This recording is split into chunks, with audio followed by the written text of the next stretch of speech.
We're on the page number 100 and the last paragraph. What to do in between the meditation sessions. Within the 24 hours, if we speak about the daily practice,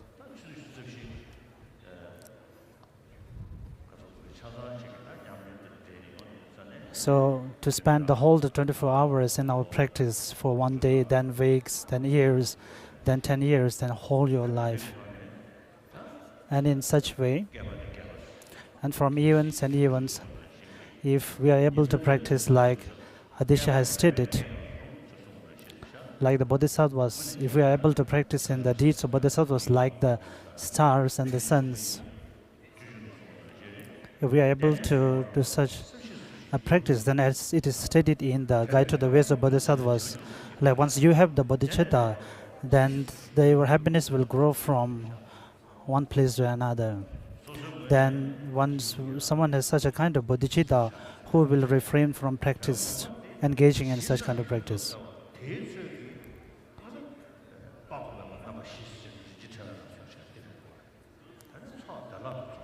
So the power of accumulation, the merits, depends on your motivations. And it also depends on the conditions, which makes a big difference in guiding towards. And such a kind of feeling which has been supported by the wisdom, and if such a kind of skillful means which has been supported by the wisdom, then it could directly lead to the enlightenment.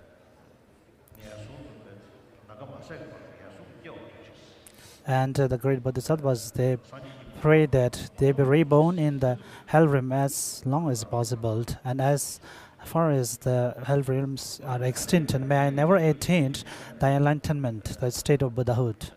And such a kind of intention. So even though they doesn't intend to attain the enlightenment, the state of Buddhahood, but they automatically reach there.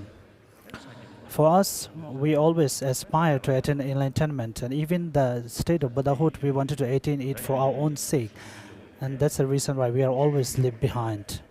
And from such a kind of text like this, the Lamrim, and also the 6 wisdom texts composed by Nagarjuna, and such kind of texts we have to practice in these things. So we have to make the difference between the on session and the between these sessions.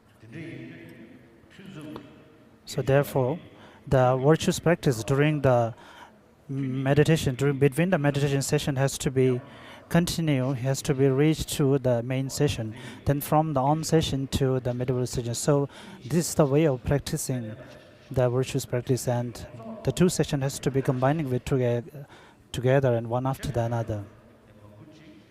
So therefore, many of us, just we do some rituals, prayers, we have tried to mentor mind a little bit, but when we are out of that kind of meditative attentiveness, then in those between the intervals we are just lost in anything. So even those, if we speak from the bad point, then all our minds are being in the influence of attachment and desire. So it's very important to practice difference between both the on session and between the sessions. So what to do in between the meditation sessions? In general, there are many things to be done between meditation sessions, such as obeisance, circumambulation, and recitations, prayers. However, the principal thing to do in this context is as follows. We're on the page number 101, and the first paragraph. After you have made an effort to meditate in the actual session or at the point of ending the session, you might not continue to rely on mindfulness and vigilance, and might instead completely let go of what should be sustained. The object of meditation is subjective aspects. If you do so, your progress will be extremely small. In addition, follow the instruction called consolidation.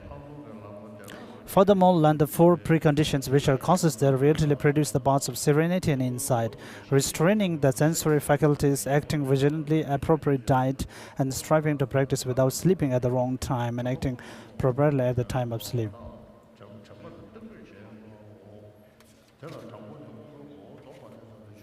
First, restraining the sensory faculties. There are 5 parts to this section. The first of which is that which you restrain the sensory faculties.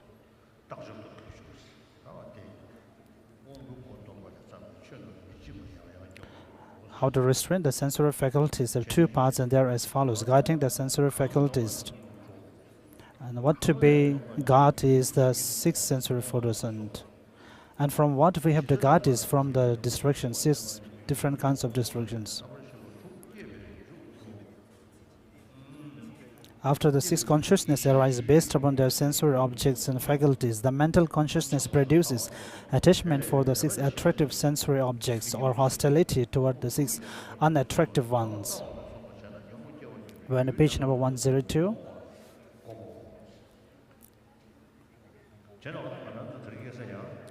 So therefore nowadays we sometimes, when we watch the televisions, when we browse through the internet, through the different technologies to see what's happening all over the world in the news, and such kind of things are,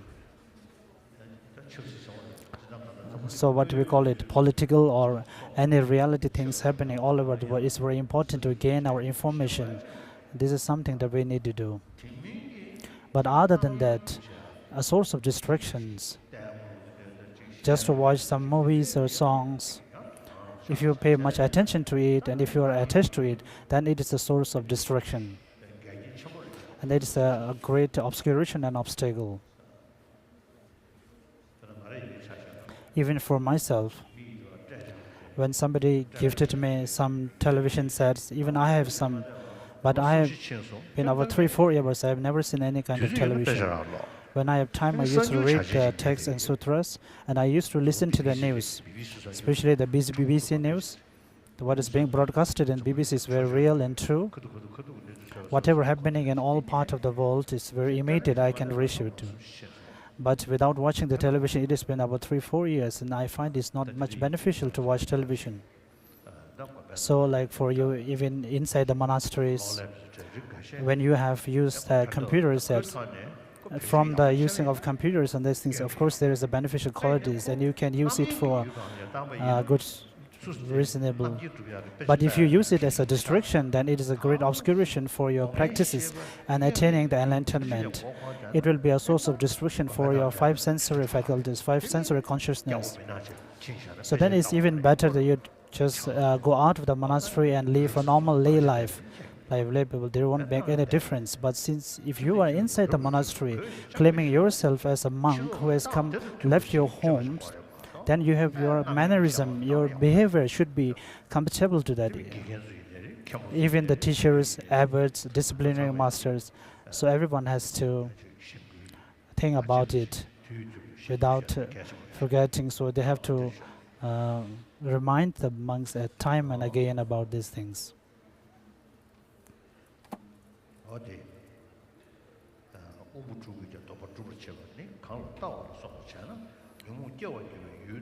Practicing restraint with the six sensory faculties is actually stopping the sensory faculties. In the outer world, I mean, in general world, the source of gaining happiness, for the source of gaining mental happiness, is a kind of like listening to the music and watching movies. Then there is no option for that. For them, what is the meaning of happiness? Happiness is something which arises from five sensory consciousness. So they consider happiness as something arising out of the five sensory consciousness. They doesn't realize the happiness coming out of the mental consciousness, and they are not much attentive in it. Even the scientists who are analyzing or examining the consciousness, but they are not able to distinguish or differentiate between the sensory and the mental consciousness. I have been telling them about a few years. If you examine how the brain works and how the mental consciousness or thoughts arise out of the sensory consciousness, without in any relation to the sensory consciousness, when we arise or regenerate, when we arise the mental thoughts, how the brain functions at that time. And nowadays some scientists are paying some attention to it. But in general, in the Western countries, as we say, the science generally comes from Western countries. And when they speak about consciousness, they meant mainly for the five sensorial consciousness. And in order to be fulfilled or in order to have experience pleasant, so the only way of doing that is to listening to good music, to see good things, and to taste some good foods. So this is the only source of being happy. And this is due to the material progress. So apart from the sensorial happiness, happiness derived from sensorial, and if they are not able to derive the happiness from mental, then it will be very difficult for them to spend a time, even a one day for them, without the sensorial pleasures. Some of my friends in Swiss, they say that when they stay at home and think about the prayers mentally, they said they feel very calm at home. When these other people who do not have such kinds of pleasures through mental consciousness, if they do not have something to listen to a good song or to see some movies, they are not able to even spend their time. For Tibetans, when we do the normal ritual, normal chantings, the daily prayers, we do not need any kind of external source of pleasures. It's a real source of happy and joyful. And even when we become old, it really helps us in mentally thinking about ourselves. And for those who are not able to think, and when they become age, when they grow old, when they have nothing to do, it becomes very difficult even to spend a day for them. So the reason is that they are not able to generate or gain the happiness derived from the mental consciousness or mentally. So therefore, we pay more importance to gain happiness through mental happiness. And all the affliction or disturbing emotions comes through the thought and mentally. So in order to stop those afflicted or disturbing emotions, we have to use the mental power.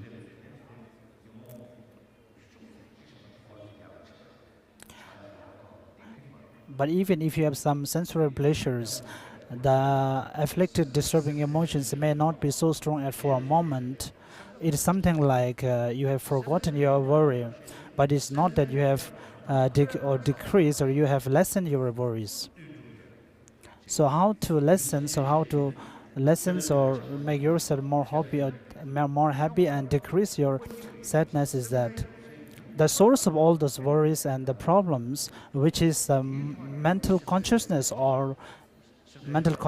then you have to find the source. So which is the mental thing. So if you're able to find happiness out of it, then you will gain the genuine happiness. Then just a general description of having some pleasant feelings of sensorial happiness is something like taking a painkiller medicines. Even during that, while you take the painkiller medicine, you feel a kind of relief, but in reality it was not a genuine relief.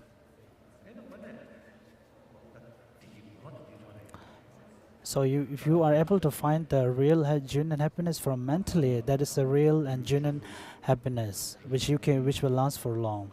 So for us who are the monks, who wear the monk's robe, saffron robe, we should never go under the distraction.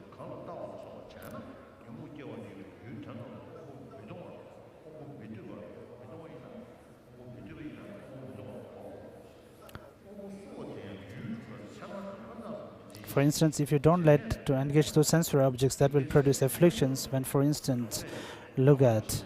Furthermore, guarding the sensory faculties means neither to take note of the six sensory objects, nor to imagine them, and to achieve this through restraint, even when a sinful attitude such as attachment arises due to forgetfulness.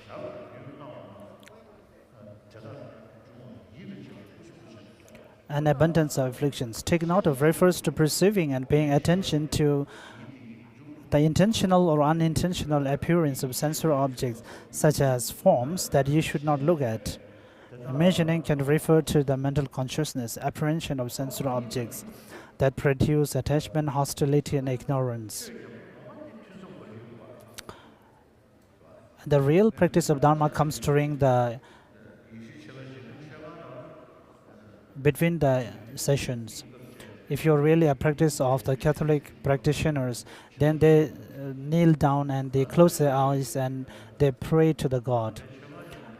But when we come to a Buddhist temple, if you are inside a temple, you pray and do the practice. So, but when you're outside, then you have no practice. So the real practice of Dharma is not just during the session, but during the between the sessions you have to practice it. Restraining means protecting the mind from being afflicted and then setting it on something that is ethically neutral or virtuous. Here the time for setting the mind on something that is unobscure and ethically neutral is not when the mind is apprehending a virtuous object of meditation, but at other times such as during physical activities.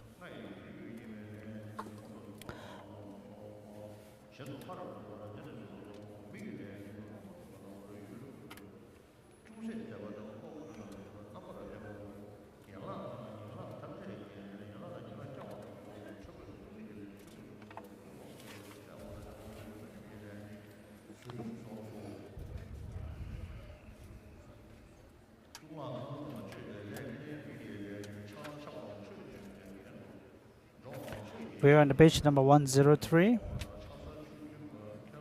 The 5 actions of activity in temple are the actions of the body, walking in a designated area, going to one who is in accord with the teaching, entering a passageway for the sake of receiving the teaching, standing in the presence of those whom you are going to see and who are in accord with the teaching, the abbot, the master guru, and the like, or sitting at the full lotus posture upon a seat, and so on. Second, the actions of speech. Third, the actions of mind. Fourth, the actions of day and actions of night.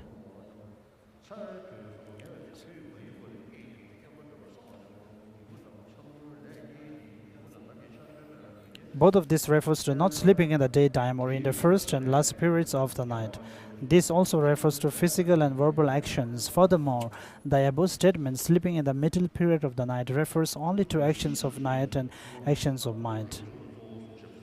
Acting vigilantly with respect to the foundation, this is being prescribed mainly for the monks or the celibate ones. And even for the lay people, it will be, we have to practice something similar to that one. Acting vigilantly with respect to the above mentioned 10 foundations is as follows. When you begin either moment or activity, right from the outset, act conscientiously and establish mindfulness with respect to that action. Imbued with both of these, analyze the elements of the situation and analyze how you should proceed, then think about and arrive at an understanding of the situation in light of what you have concluded. In this regard, there are 4 elements. The first element of basis,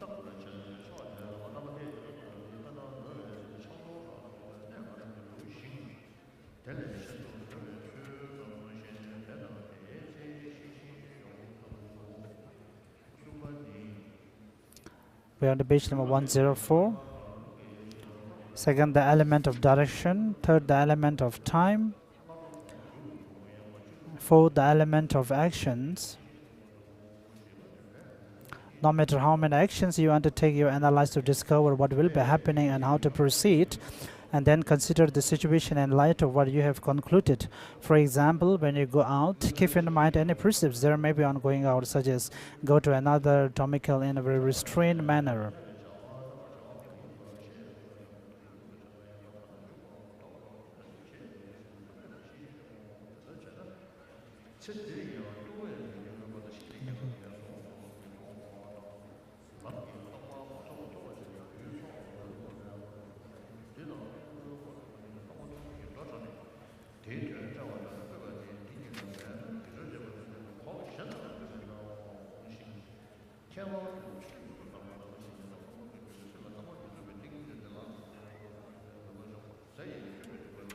So we are on the page number 105.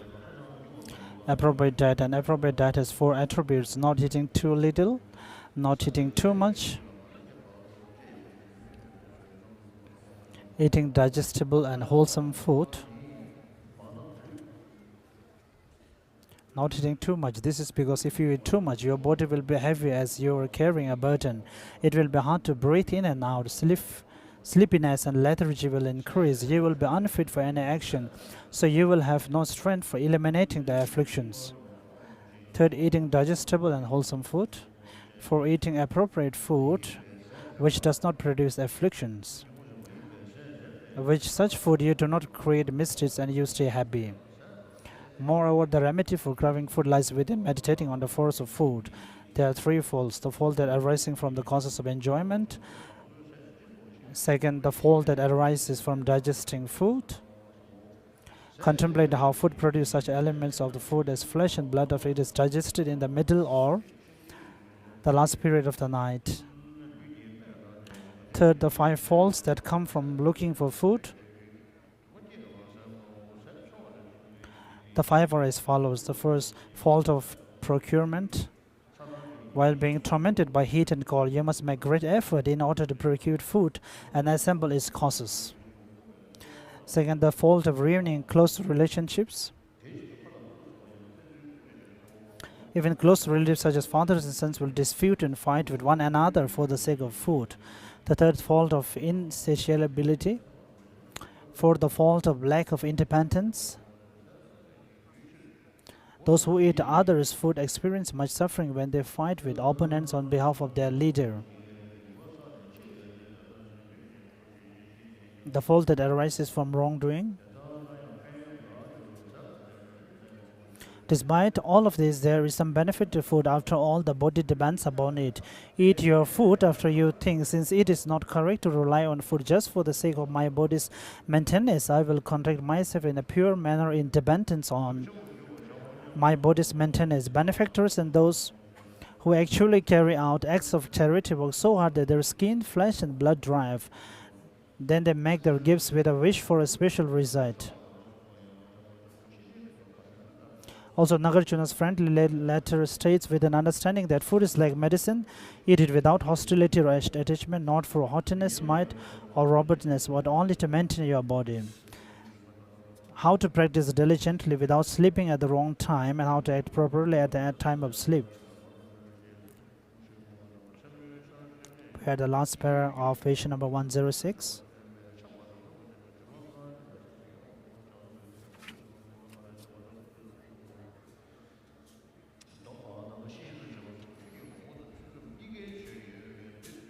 We're on the page number 107. There are teachings both for meditation sessions and for between meditation sessions with regard to restraining the sensory faculties and acting very gently, as well as this section on making effort to practice instead of sleeping. Therefore, here I have singled out those techniques for between sessions. Your contact during sleep takes place between sessions, so do not treat even that as having no purpose. How should you sleep during the day and in the first of the 3 portions of the night? Spend your time doing virtuous activities, then sleep when the middle portions arrives. For by sleeping, you will enhance those elements of the body which are benefited by sleep. When you develop the body in that way, your body will be most serviceable for employment in both kinds of joys, perseverance in the growth of virtues, and this also will be helpful.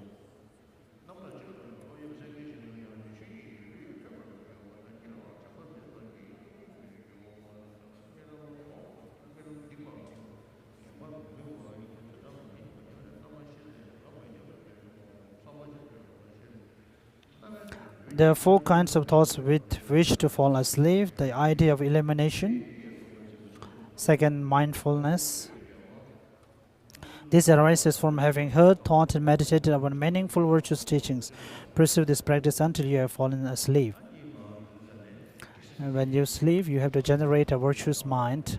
If possible, try to meditate the compassion or Buddhicitta. Then if you are a little bit familiar with the tantric and deities, and if you can also visualize those, it will be very beneficial. Even during the time of sleeping, if you are able to recollect your virtuous activities, and even when you wake up in the morning, the first moment where you wake up, the virtuous, positive and virtuous minds will generally occur by itself. The 4 kinds of thought with which to fall asleep. The idea of illumination. Second, the mindfulness. In short, you will sustain your virtuous practice even when you are asleep.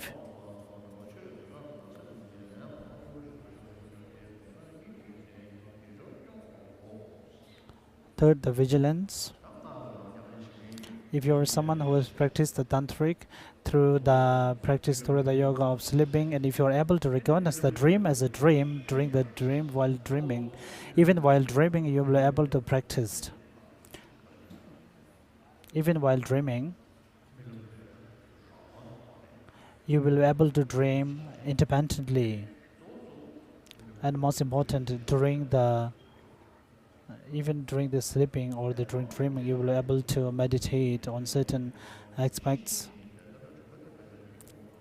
For the idea of rising, this is 3 aspects. First, do not let the mind slip into a state of being completely overwhelmed by sleep. Instead, sleep very lightly like a deer, with the mind imbued with joyous perseverance. This will prevent heavy sleep and you will be able to awaken without oversleeping. Second thing, I will always practice staying awake as the Buddha taught, and then with great effort develop an aspiration to this end. With this, your sleep will not deviate from the sleep of a lion with the Buddha permitted. Third thing, just as I joyously persevere at cultivating virtues and not sleeping today, I will do the same tomorrow as well. This will prevent breaking the continuity of your aspiration to cultivate virtue. Even if you forget your aspiration, always work to make it stronger.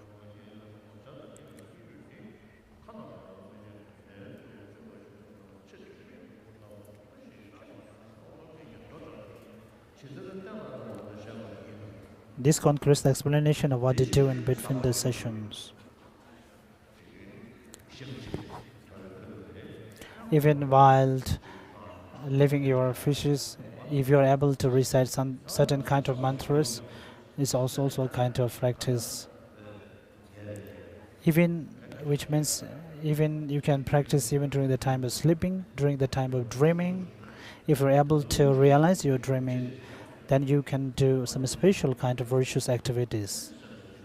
Even when you're awake, when you walk, when you sleep, when you stay, or when you walk.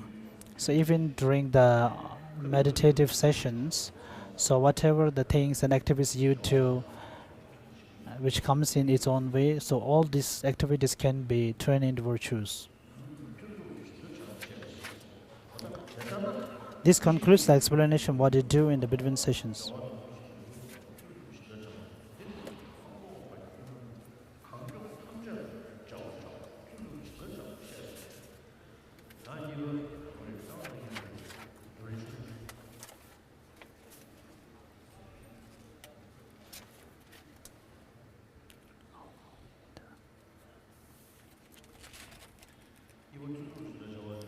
Second, what to do, this is now middle length Lamrim.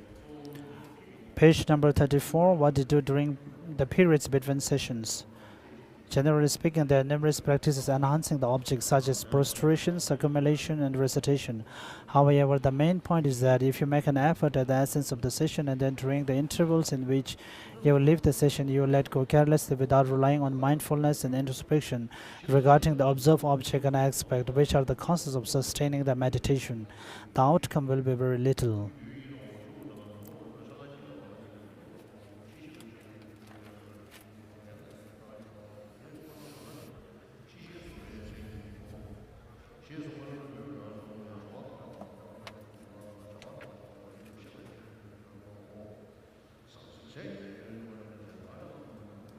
Knowing the right measures of food. Knowing the right measures of food means to give up eating too much or too little, and to eat only at the amount that does not do damage to one's virtuous activities.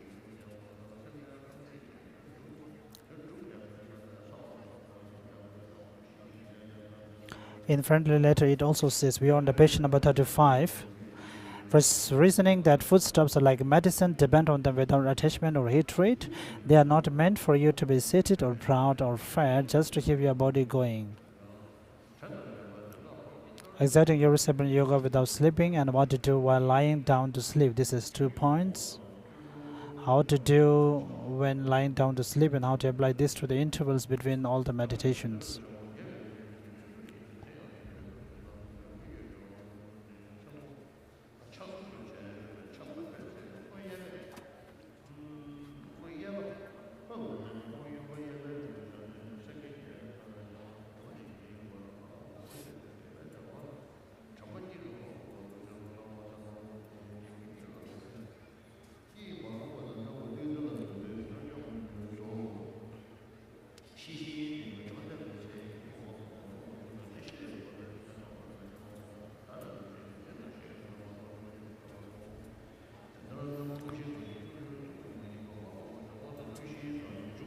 These are 5 points: the time to lie down, the behavior of sleep, the mindfulness, introspection, the discrimination of getting off. The discrimination of getting off consists in projecting the thought, I will get off at this and that time.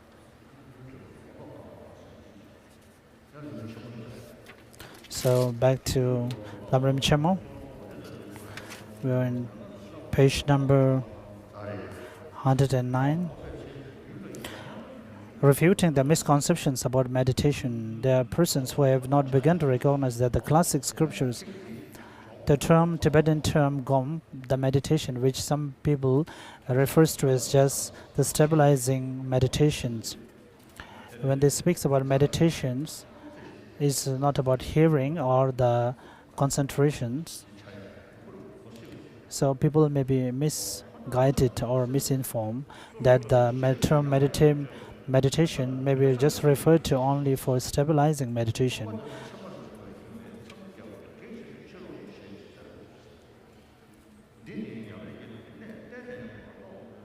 When you meditate on the path, you should do only stabilizing meditation rather than repeatedly analyzing your object of meditation.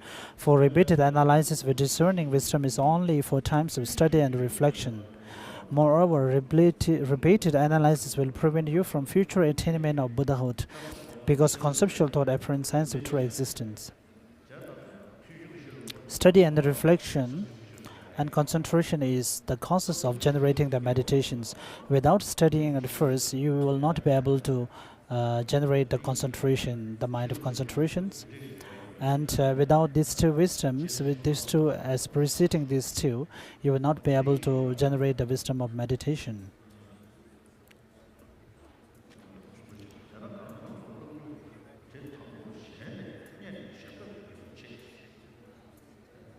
This is a nonsensical chatter of someone who is utterly ignorant of the crucial points of practice.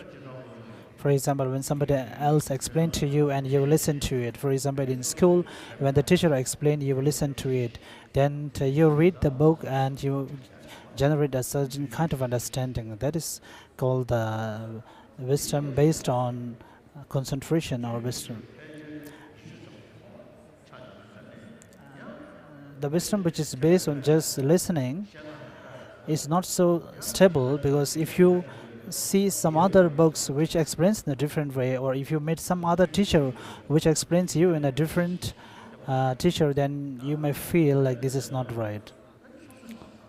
So therefore, whatever the meaning or the topics which you have listened to, you have to think about it, you have to analyze it and examine it.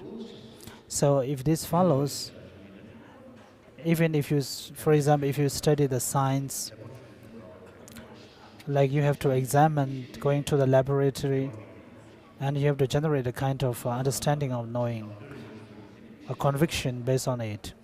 Even for the Buddhist studies, you will need to generate a conviction out of thinking and analyzing, looking at neighbors, looking at your roommates.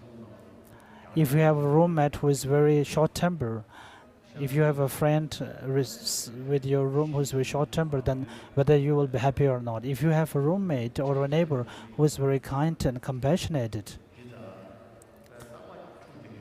so if you have compared to these two neighbors, one which is very short-tempered and one which is very compassionate, then try to see who among them two are more happy. So then naturally you will come that the more compassionate one will be very happy, and the one short-tempered will be never be happy. The one who is compassionate, you will see that even his room or the home will be something like the filled with the aroma or the air of compassionate and the love. Even if you just remember or the person who is short-tempered, you feel yourself angry or not happy. So in this world, we have about 70 billion people. All the people are same as they wish for happiness and doesn't wish of suffering. There is no one who doesn't cause the suffering for themselves intentionally, but ultimately everyone suffers. The real thing is they does not able to differentiate the cause of the suffering and the happiness.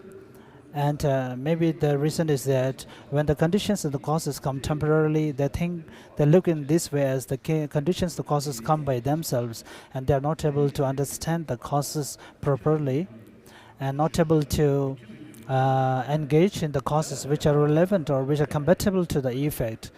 And even though they need the happiness, but they doesn't engage in the causes of the happiness, and the sufferings continue to come without any break.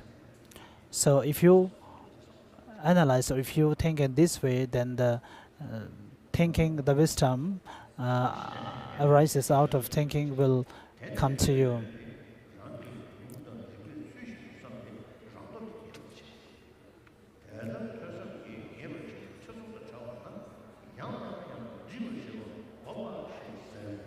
Proper attention is based upon process. So the sublime wisdom which takes reality as its object arises from your cultivation of proper attention. We're on page number 110.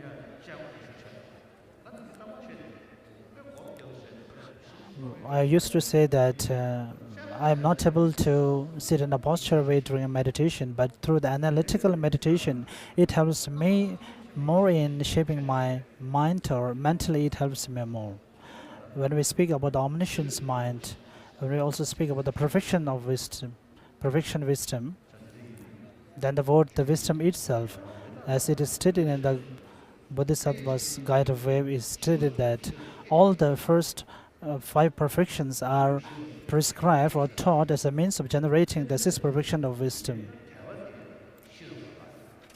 Even the faith itself, a great devotion and the faith itself is being derived from the wisdom.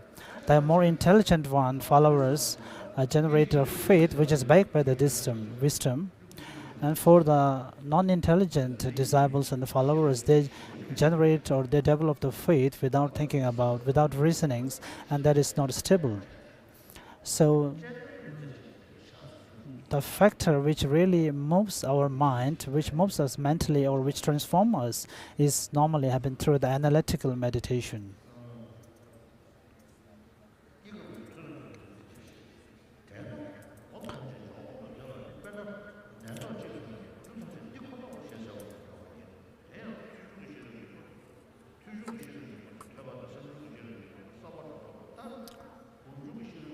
Just as study must precede the wisdom that comes from study, and the reflection must precede the wisdom that comes from reflection, so too meditation must precede the wisdom that comes from meditation.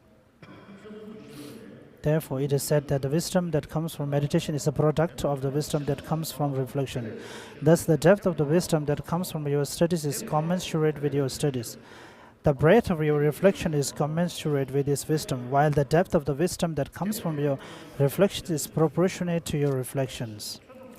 The magnitude of your practice of meditation corresponding to the depth of your wisdom and reflection, while your ability to stop faults and achieve good qualities is commensurate with the practice of meditation. Therefore, the scriptures and their commentaries say that study and reflection are very important for the practice of meditation.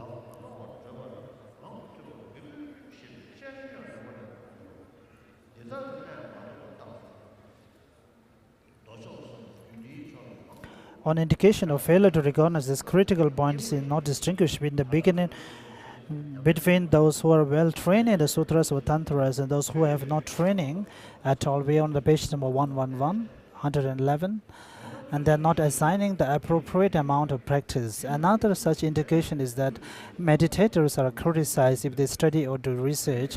This mistaken custom persists in Tibet.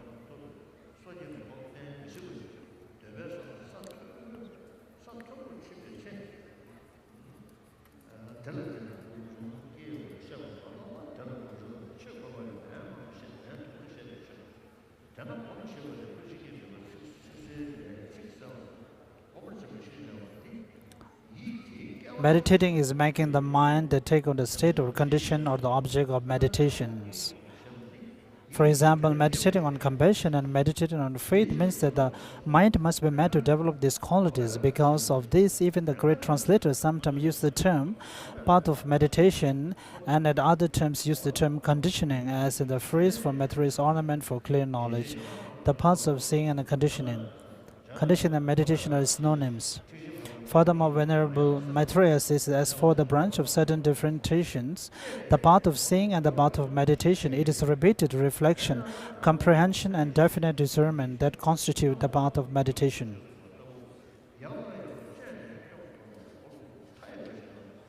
Read the last paragraph of page number 111.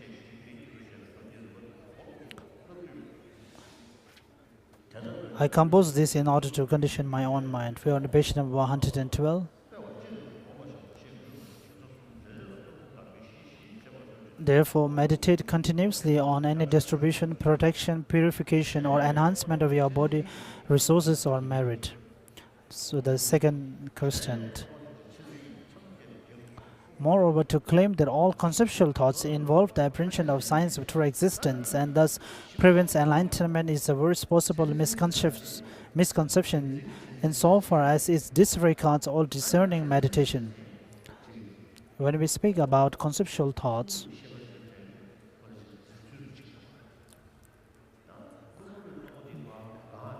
the rough conceptual thoughts, there's a way that they grasp or look at the objects or the things, but when all those graphs and the rough consciousness are not evident, then the very subtle form of consciousness. There's also classification of recollection and memories, even at such subtle level of consciousness. So, in relation to that subtlety of that mind at that time, then there is also a category or something that we can point it as a kind of conceptual. So, if we are able to look at the text from the beginning to the end and to understand it in a whole way without just referring to just one word or one sentence, and if you just cling to just one word or sentence, then it will make a big mistake. The Westerners who pay interest to Tibetan Buddhism, for when they examine the words, they just look at the dictionary and they just pick up the word, and so when this word comes, they always think that the meaning is always the same. For example, the Tibetan word Dundam comes, which means the ultimate. In the sutra and the provision wisdom comes, then this term Tibetan word Dundam, ultimate, only means like ultimate truth. For example, in the Madhyamika school, sometimes the relativity of ultimate also comes. Even in Tantra, the same word comes for different explanations. In the practice of Dzogchen, even for the same word, ultimate or Dundam, it can refer to different kind of philosophy and treatise and different meanings. Even the word may be same for all.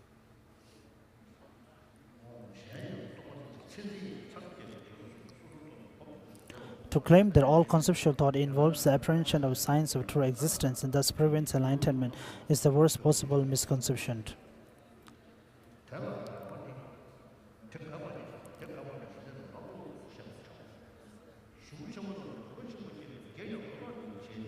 This is also a major cause of teaching's decline, because those who have this misconception do not recognize the classic scriptures and their commentaries to be instructions and therefore belittle their value.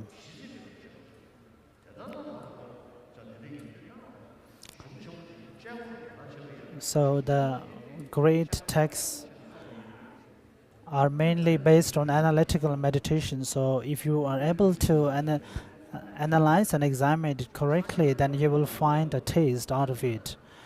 The great texts composed by Nagarjuna and other great Indian masters.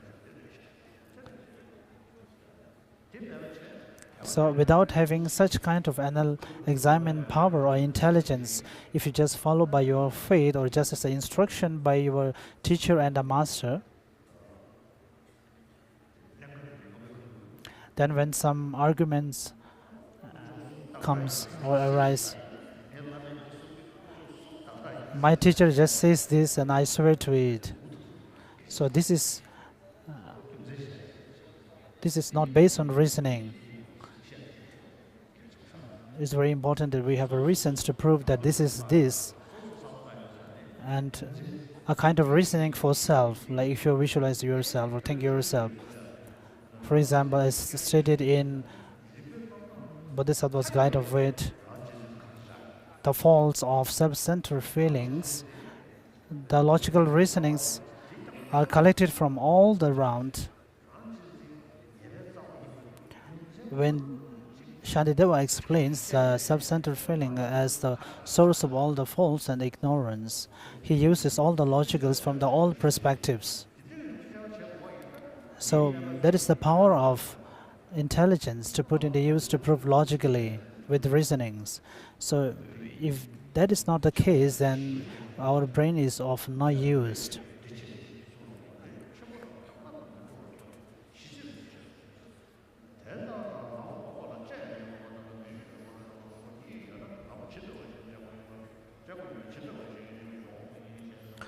If, as you see, there are two types of meditation, analytical meditation and non-analytical stabilizing meditation. What kind of practice involves analytical meditation and what kind involves stabilizing meditation? Reply, I will explain this. Analytical meditation is necessary for meditation such as those on faith in the teacher, the great importance and difficulty in obtaining leisure and opportunity, death and impermanence.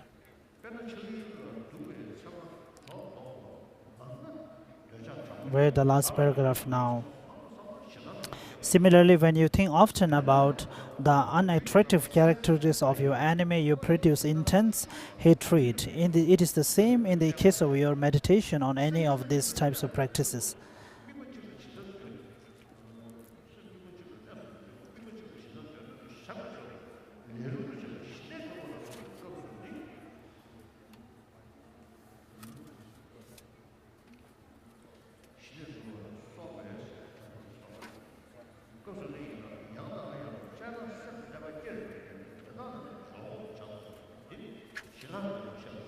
On page number 113, second paragraph, not knowing this system, some even propound, if you are a scholar, you only do analytical meditation, adapts only to stabilizing meditation. This is not the case because each must do both. The scholar must achieve stabilizing meditation such as meditative serenity, while the adept must pursue such practices as incense, faith in the teacher. Furthermore, both the Sutra section of scripture and Tantra section of scripture very frequently say that you must use discernment for both of these methods for meditation.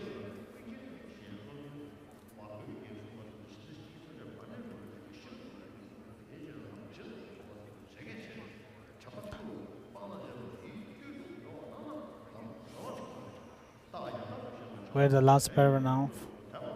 Furthermore, by using discerning wisdom to conduct analytical meditation on the meaning of these scriptures, you understand the many attributes of good qualities of the three jewels and the like, and you then greatly increase the faith associated with these attributes, etc. Also, once you have used analytical meditation to comprehend the many faults of cyclic existence, you develop great disgust for and disenchantment with cyclic existence, and you then see the benefits of liberation from many perspectives.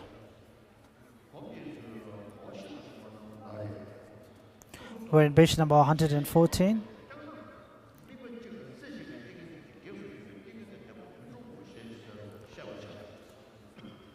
If you do too much analysis with discernment and sustain that in meditation, you will hinder your concentration, which is one pointed upon a single object of meditation. So you will not achieve firm concentration. I will explain this. Concentration allows you to willfully fix your attention on any single object of meditation. At the time of focusing your mind to a certain focal object, at that time, any kind of distraction, even the mind may be a virtuous one, has to be averted. So at that time, it is important that our mind should be single-pointedly on the focal object.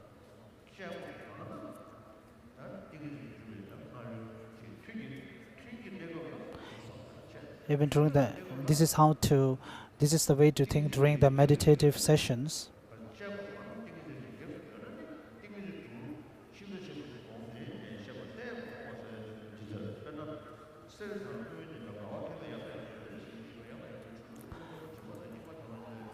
We are in the last para now, page number 114.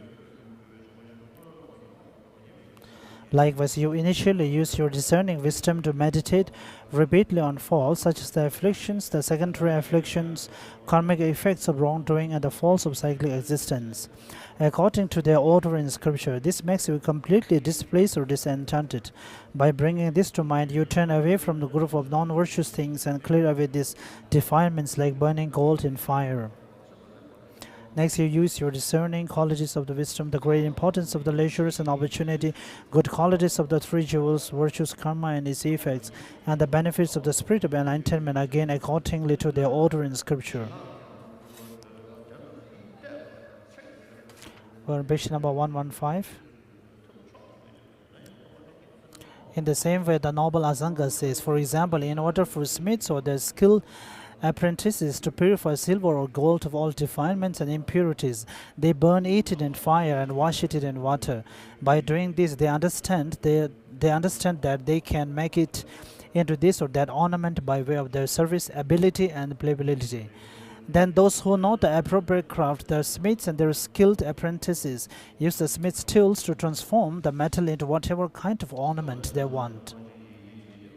Likewise, yogis and the yoginis become disenchanted by the simply not turning their minds toward any impurities or defilement, such as the covetous. This create delight simply by not turning towards the unhappiness of the afflicted mind and being inclined towards joy in the group of virtues.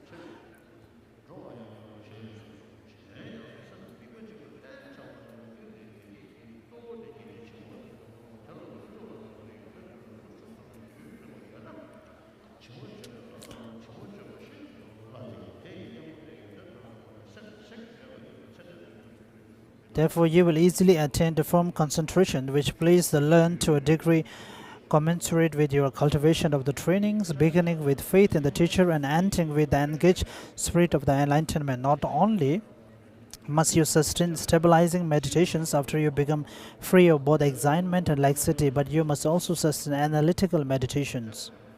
Because of this, we are on page number 116.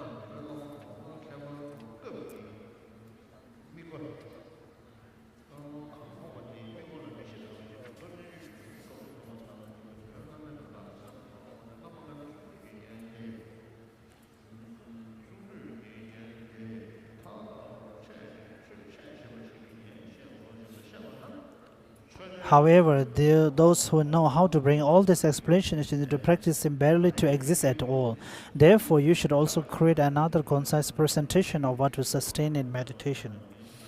Whether you understand that all of the scriptures or personal instructions follow only from whether you know this meditative process.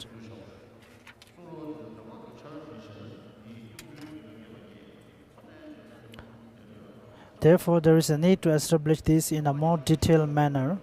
Nevertheless, fearing verbosity, I have not written more than just this. This concludes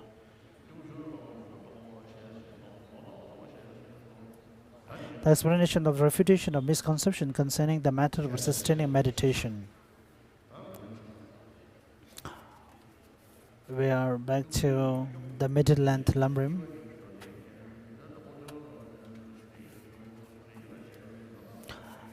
Well, page number 36, in Ornament for Mahayana Sutra, it says here, first of all, proper mental attention arises in dependence on study, and from proper mental attention, again the exalted wisdom with the meaning of perfect reality as its object arises.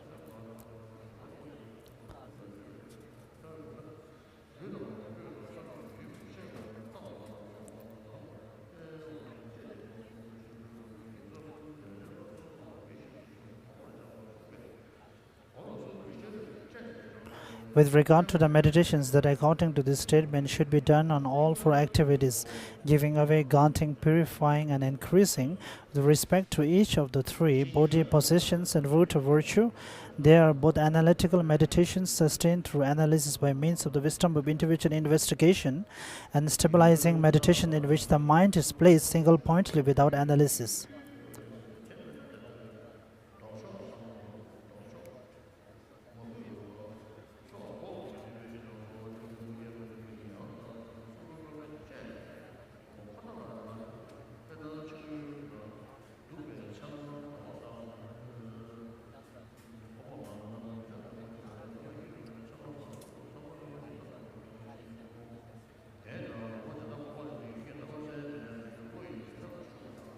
We are on page number 37.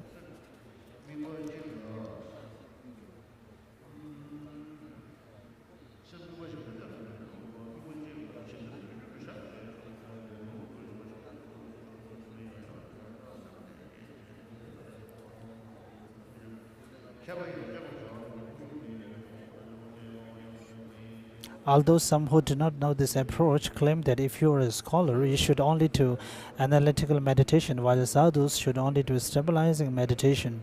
This is not so because it is necessary to do both one by one, given that the learned also learn to achieve calm abiding, and sadhus also need to achieve strong faith in the spiritual teacher and the like. Therefore, the understanding that repeated analysis with the wisdom of individual investigation belongs to the context of hearing and the reflecting, rather than the context of practice, is inadmissible.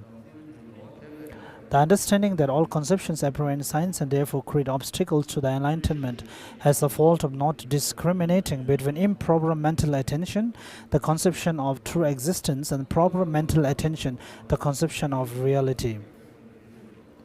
The idea it is necessary to achieve a non-conceptual meditative stabilization that allows you to place the mind on a single object in whatever way at will, and if you do a lot of analytical meditation beforehand, it will become an obstacle to the arising of that meditative stabilization, is not upheld in the present instructions.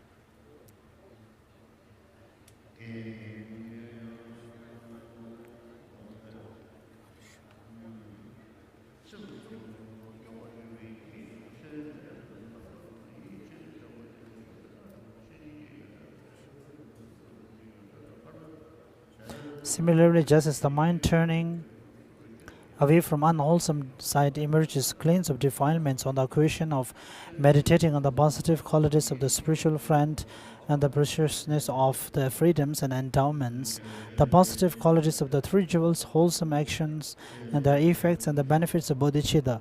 By meditating on these positive qualities again and again with the wisdom of individual investigation, the mental attention of the mind becomes most or sincere, whereby it is like washing gold with water. Through the mind approaching the wholesome side and delighting in it, the mind is moistened by the virtuous qualities. When it has been transformed in that way, whatever you wish to achieve, whether calm abiding or a special insight, will be achieved without difficulty when the mind is focused on it. That is why such analytical meditation is the best means of achieving a non-conceptual meditative stabilization. This is how Arya Asanga also put it. By way of analogy, when a smith or a skillful apprentice burns gold or silver in a fire and washes it with water a couple of times in order to discard all impurities and slag, it becomes supple and workable for this and that ornament. Their method makes very vivid in this regard through their know-how that of a smith or a skillful apprentice. Any manner of ornament desire is then met with their smith's tools. Furthermore, the main adverse condition to the mind abiding on an object continuously is twofold: laxity and excitement. If you have a strong and constant awareness that sees the positive qualities of the three jewels and so forth, it is quite easy to overcome positive qualities.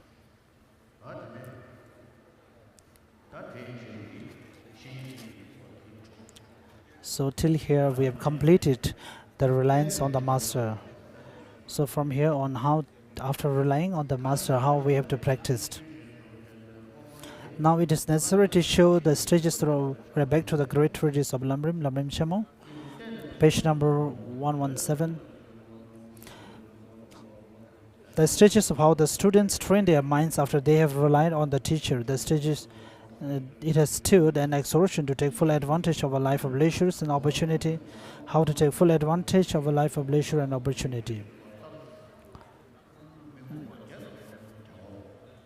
First, taking full advantage of a life of leisure and opportunity is explained in terms of three aspects: identifying leisures and opportunity, contemplating its great importance, and contemplating the difficulty of attaining it.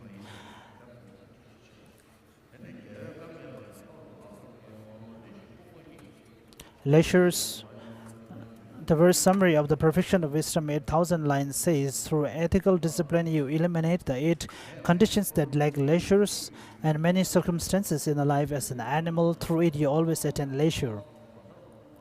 According to this, leisure means freedom from rebirth in any of the 8 conditions that lack leisure. These 8 conditions are stated in the friendly letter: to be reborn with wrong views or without a conqueror's vote, or as an animal, a hungry ghost, and hell being. An uncultured person in a border region, a stupid and mute person, or a deity of long life is to be afflicted by one of the 8 faults that are conditions which lack leisure. After you have attained leisure, which is freedom from these, strive to end birth. With 3 of these 8, you are unable to know what to adopt and what to cast aside. Being reborn in a broad border region in which the 4 types of followers are not active, being mute, stupid, and having incomplete sensory faculties, which means incomplete limbs, errors, and so on, and lacking a conqueror's word, meaning both where a Buddha is not arisen. If you have a wrong view, which misconceives the 3 jewels, karma and its effects, and former and future lives as non-existent, you do not believe in the sublime teachings. You will have great difficulty in developing a religious attitude. If you are born in any of the 3 miserable realms, and even if you do develop a little bit, you will be unable to practice because you will be tormented by sufferings.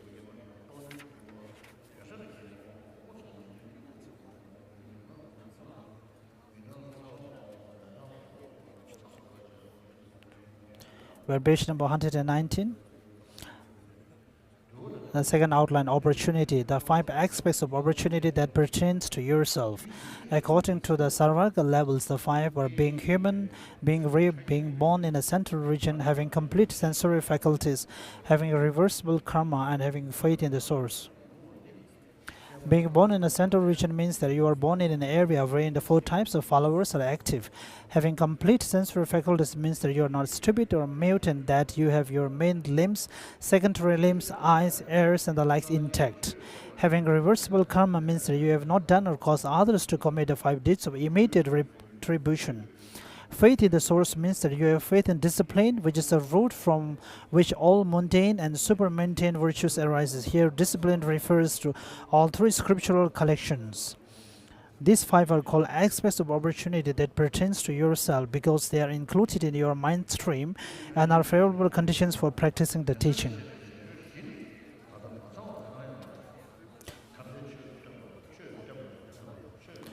Page number 120. The first 4 aspects of opportunity that pertain to others are at present incomplete for us. So in summary, they are the 18 factors of leisures and opportunities, and as a condition for practicing the Dharma, leisures and advantages meant as a condition for practicing Dharma. And as I have stated yesterday, we have to contemplate, we have to think through with the power of our intelligence, through the analytical or examine with our wisdoms. Generally what we see, generating faith or devoting in the Dharma is only seen in humans, not in the animals. But for the animals, they have love, and if you care them, if you love them, they also become loyal to you, and they will be also loving you. But in terms of faith and devotion, it's very difficult. The reason is that because faith and devotion, we have to think about a logical reasoning. So therefore, it's only the faith and devotion is existing only in the human society, not in other physical basis. And among the faith, the teachings of the Buddha to transform our mind is not just from faith. Faith is not the only means of transforming our mind. What are the causes which disturbs our emotion, which disturbs us mentally? So looking at those causes and conditioners, if you are able to know the faults and the obscurations, so those antidotes, consciousness, if you practice them, the happiness within you will grow. So in this way, you will be able to practice the Dharma. So if you're reborn in the animal realms, you will not be able to practice any kind of teachings of Dharma. So therefore, they have been regarded as non-leisures and having no advantages of human rebirth.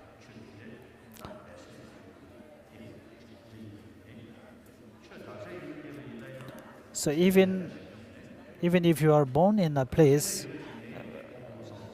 where there are no religions, it's very difficult to practice. And even if there is a religion, but if your mental faculties, if your sensory faculties and limbs and the parts are not intact, it will be difficult. As Pabongkar Rinpoche says that if you're reborn in the remote places where there is not even single word and sentence, sounds of Dharma being heard, so if you contemplate in this way, first the countless number of sentient beings, and also the time, the events, the darkness events, but we are born in the events of light, whether the suns and the moons generally, and among them from the numberless sentient beings, we are born as a human. Then if you, among those human beings, there are very few who have both the leisures and advantages. Is very seldom and very few. Even among those who claims themselves to be followers of Buddha, but the real practitioners are very few. So first, identifying the leisures and advantages of human rebirth, and such a kind of human rebirth,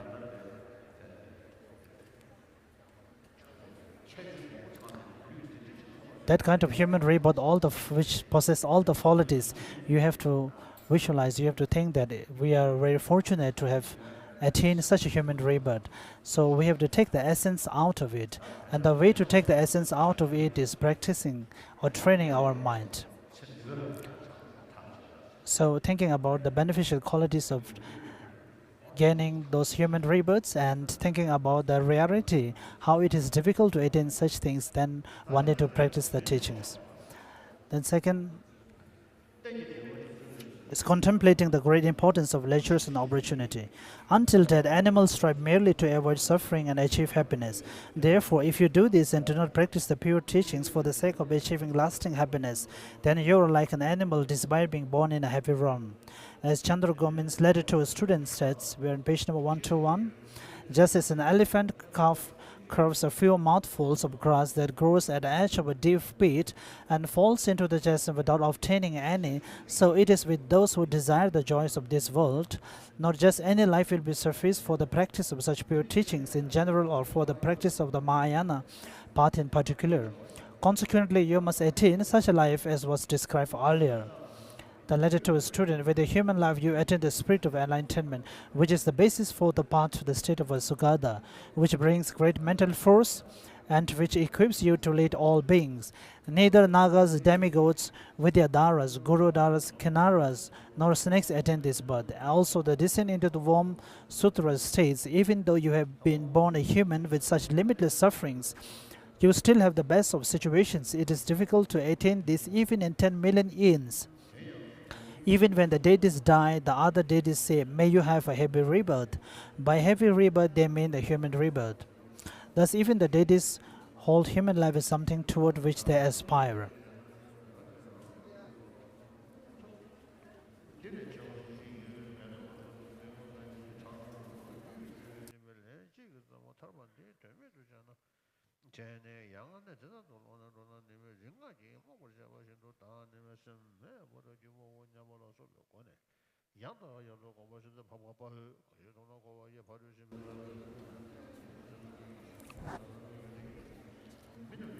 On page number 122, as Arya Sura says, human life plants a seed for going beyond cyclic existence, the supreme seed of glorious enlightenment. Human life is a stream of good qualities, better than a wish-granting jewel. Who here will attain it and then waste it?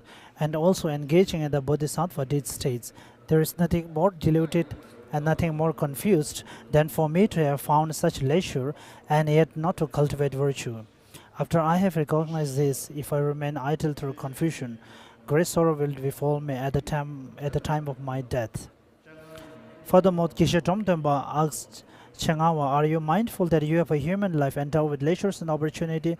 Chengawa replied, each time I enter into meditation, I recite, now I have independence and favorable conditions. If I do not take full advantage of this time, I will plunge into the abyss and fall under the control of others, who will lift me out.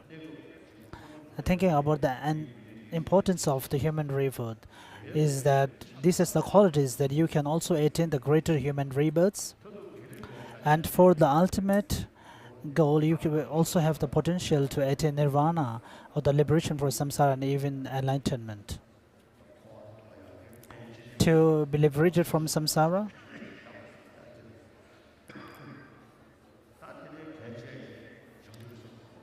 and more important is to practice the mindful enlightenment, the bodhicitta mind.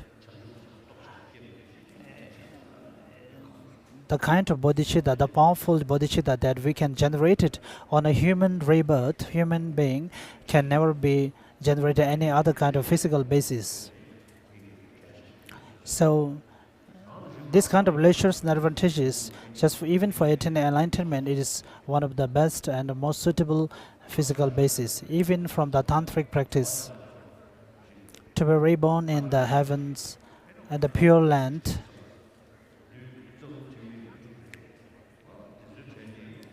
those kind of bodhisattvas who, while attaining the clear light, the meditative state, so the human rebirth with all these qualities is considered important even for them.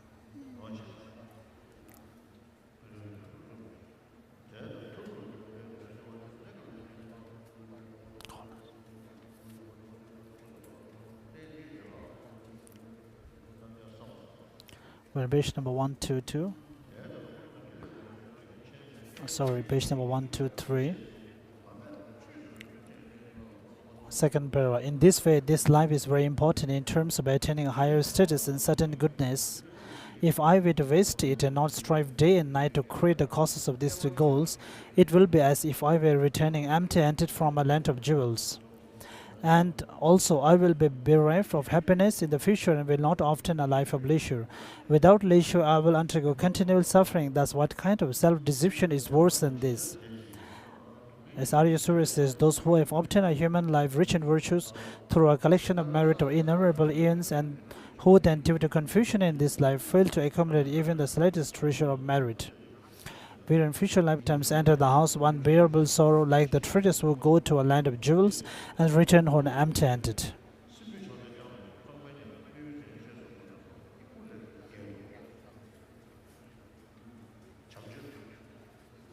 Blessing for tea.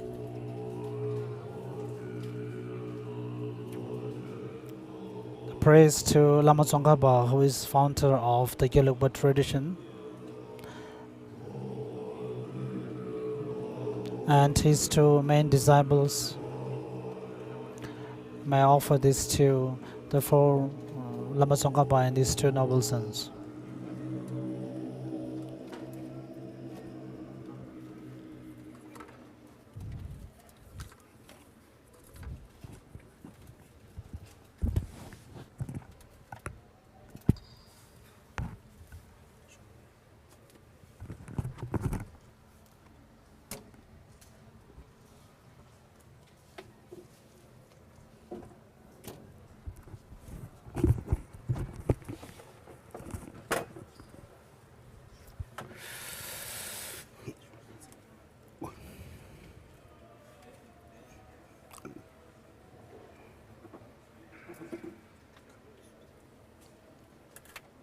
수율이디.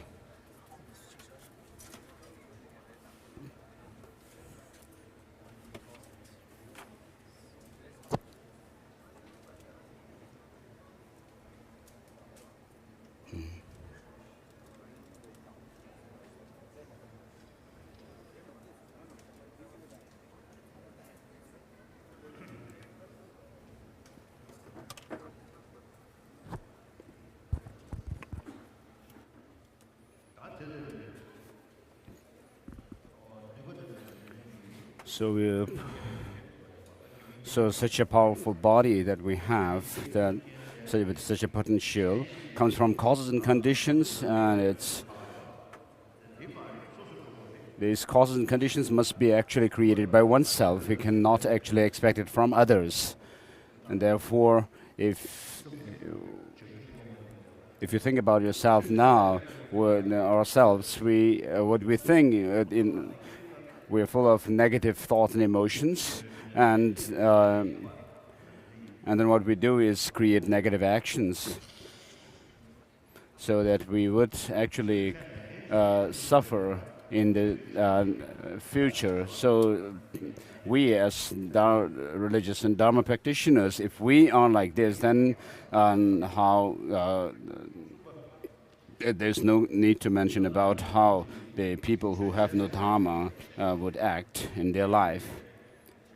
So we all have some enthusiasm or interest in practicing the Dharma, but we say, oh, this life I have not been able to create or causes for Dharma practice, or we say, or this year I have not been able to do, or then I will practice Dharma in the next years or next days and so forth. We kind of delay in our practice of the Dharma. So Dharma practice is not about changing our attire, but we have to think the long-term effect, long-term benefit, and most importantly, we have to reduce this self-cherishing and thing. All of us, including yourself, are in the same boat and not wanting suffering but wanting happiness. And so we think about bodhicitta.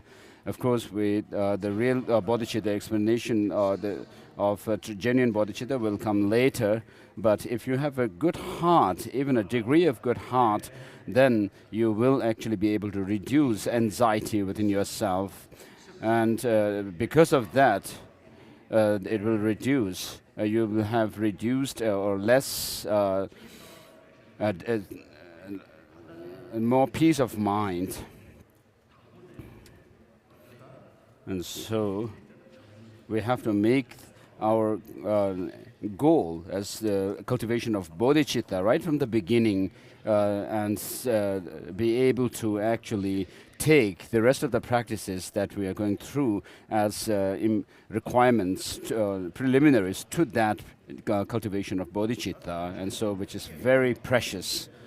And so next, 124, contemplating the difficulty of attaining leisure and opportunity. Lamrim Chenmo. Moreover, whether you start from a happy realm or a miserable realm, it is difficult to obtain such leisure and opportunity. For the Buddha states in the basis of discipline that those who die in the miserable realms and are reborn there are similar in number to the dust particles on the great earth, whereas those who are reborn from there into happy realms are similar in number to the dust particles on the tip of a fingernail. Furthermore, those who die in both types of happy realms, human and divine, and are reborn in the miserable realms are similarly in number to the dust similar in number to the dust particles on the great earth, while those who die in happy realms and are reborn there are similar in number to the dust particles on the tip of a fingernail.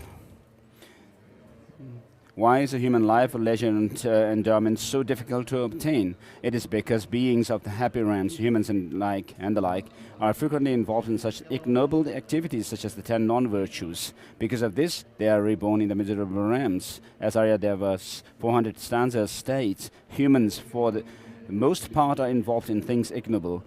Therefore, most ordinary beings will surely go to the miserable realms. As engaging in the bodhisattva deeds on page number 25 says, if I do not cultivate, even when I have this chance to do so, what virtue will I cultivate in a miserable realm, completely confused and suffering? So just staying alone without doing anything will not we will not be able to create virtue. So we have to use our this life of precious life of humans and use our intelligence. So therefore it says, if I do not cultivate virtue, even when I have the chance to do so,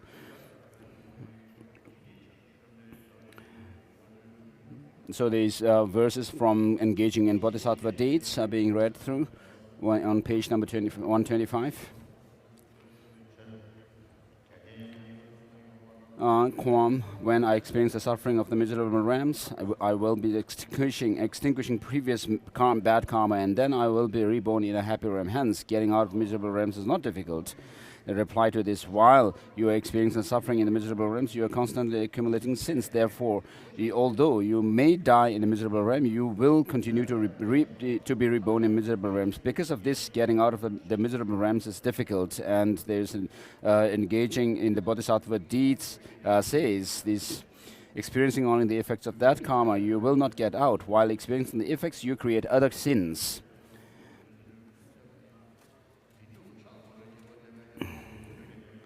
After you have reflected on the difficulty of obtaining a human life of leisure and opportunity in this way, develop the desire to take full advantage of such a life. Think, if I use this life for wrongdoing, it is extremely wasteful.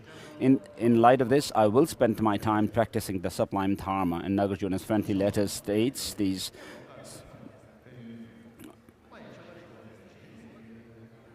There are quotations from Nagarjuna's friendly letters, and also quotation few lines from a letter to a student by Chandragami. Furthermore, the great yogi said to Jenga, do it a little at a time. Jenga replied, I understand this, but this leisure and opportunity are difficult to obtain. And Bodhava said,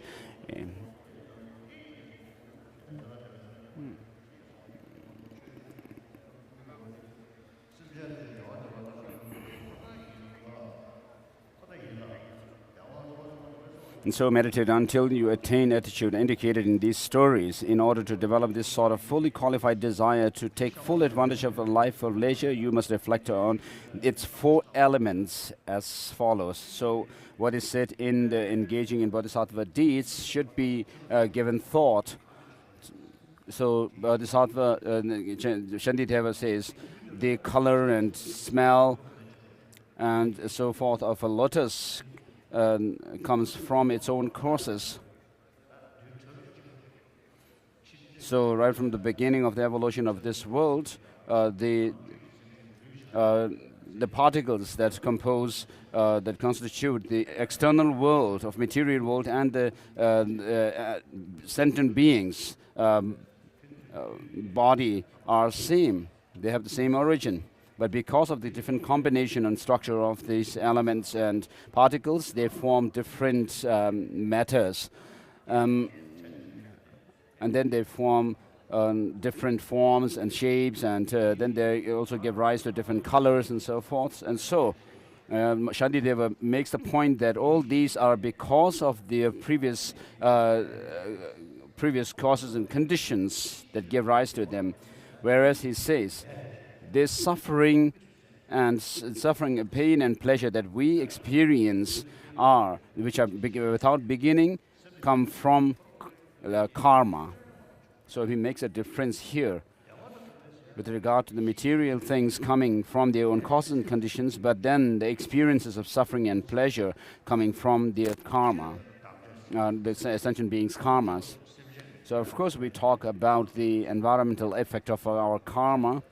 And so the external world and these materials have some influence on us, but so earlier we talked about the 4 different reasonings or principles, the principle of functioning, nature, relativity, and argument. So experience, when we talk about suffering and pleasure, we are talking about experience, which has to happen on the basis of some mind, and then dependent on the motivation. When we do something, and then it's called doing a karma or creating a karma. Whereas the inanimate things, of course, have some effect on the beings who interact with them. And so we have to think about them. And then there are the elements, the subtle elements that are inside and outside. And so how they actually are connected with each other or related with each other. If we look into the Tantra and also the Sutra teachings, then we actually have to see how these, how our experiences come as a result of karma. So of course, by cultivating bodhicitta and understanding of emptiness, it is true that we will reach enlightenment, Buddhahood, but we have to also think about the substantial cause which has that potential to lead us to attainment of the three Buddha bodies. So we have to think through all these points. So around 40 years ago in Dharamsala, when I first taught Lamrim Chenmo,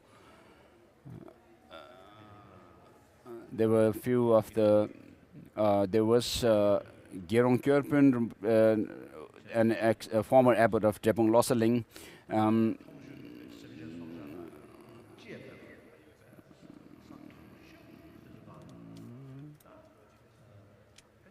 So I asked him where there is no sentient being living, but the places are covered with snow covered, and there would be some drop waters dripping from cliffs. And he said, which I asked him what kind of karma could have caused that, and he said, the process of the working of the karma is something inconceivable to us. So of course we can easily say that, but I was not satisfied with his answer. So later on, when I found these lines in the Shantideva's Bodhisattvacharya Avatara about the cause and conditions giving rise to the different colors and so forth, and then karma giving rise to suffering, and I thought maybe this is how karma works. So all of us don't want suffering, but want happiness. And so achieving our goal of happiness and overcoming our suffering is dependent on the Dharma, the holy Dharma, it says. So because it is related to our mind. And so those actions which actually give happiness to others and are positive, and those which give suffering to others are negative. And so the non-virtuous actions come from the three poisons of desire, or attachment, anger, and ignorance.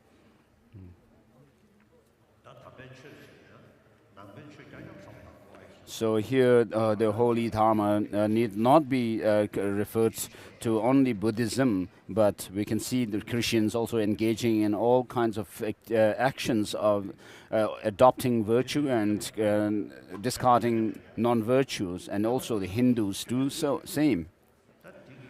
So not harming others, but helping them helps to create Dharma or practice Dharma. And so here the point is being made in relation to Buddhism, and so it's true that the practice of Dharma is related.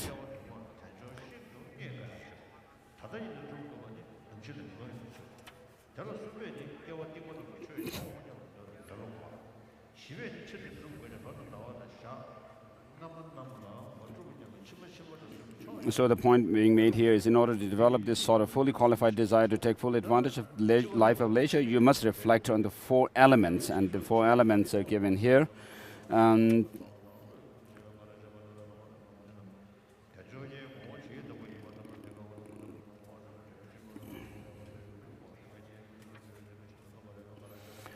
So the need to practice the teaching, because all living beings only want happiness and do not want suffering, and because achieving happiness and alleviating suffering depend only on practicing the teaching. The ability to practice, because you are endowed with the external condition, a teacher, and the internal conditions, leisure and opportunity. The need to practice in this lifetime, because if you do not practice, it will be very difficult to obtain leisure and opportunity again for many lifetimes. And the need to practice right now, because there is no certainty when you will die.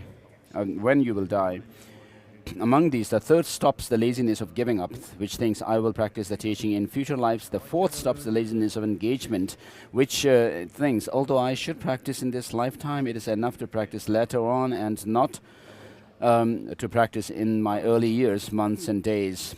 and therefore it is acceptable to create a list of 3 qualities by subsuming these 2 into 1, practicing quickly. So we now move to Lamrim middle length. The stages of training the mind. Once you have to rely on a spiritual teacher.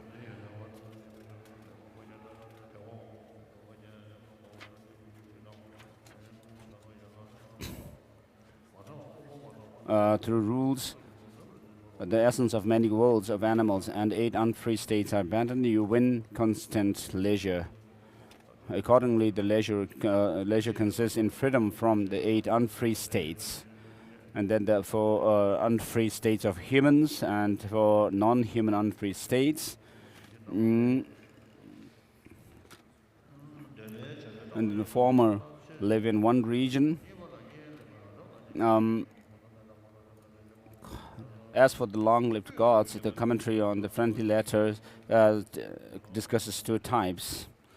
The former lives in one region of 4th concentration, great result, as if in a solitary place far away from a village. The latter are ordinary beings born in the formless realms. In discourse on the 8 unfree states, the gods of the desire realm, who are constantly distracted by activities of desire, and are explained to be long-lived gods. The 5 personal endowments are to be human birth in the center, unimpaired senses, no perverted deeds, and faithful in the basis.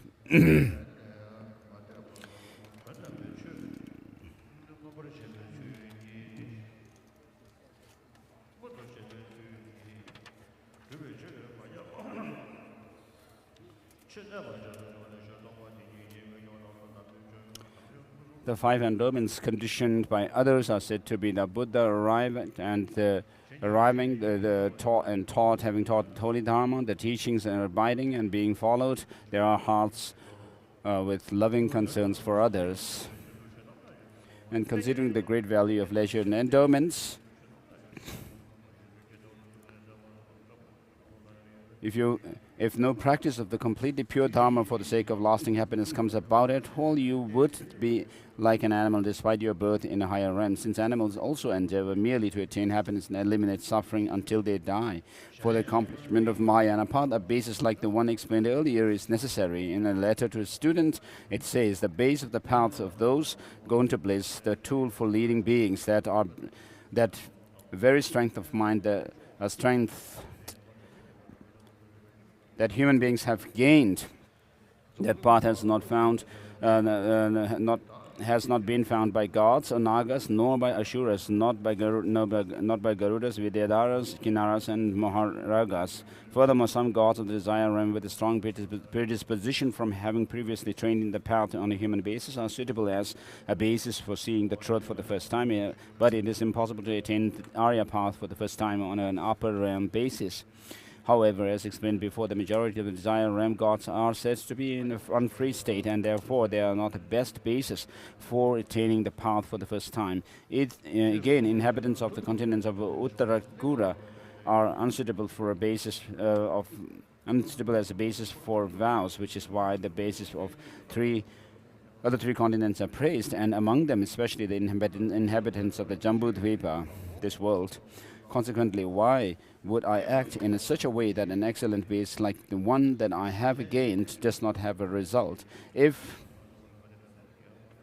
I do not make it meaningful, could there be a greater self-betrayal and a bigger stupidity, having passed through many perilous places of unfreedom, such as the lower realms again and again? If I were to go back to those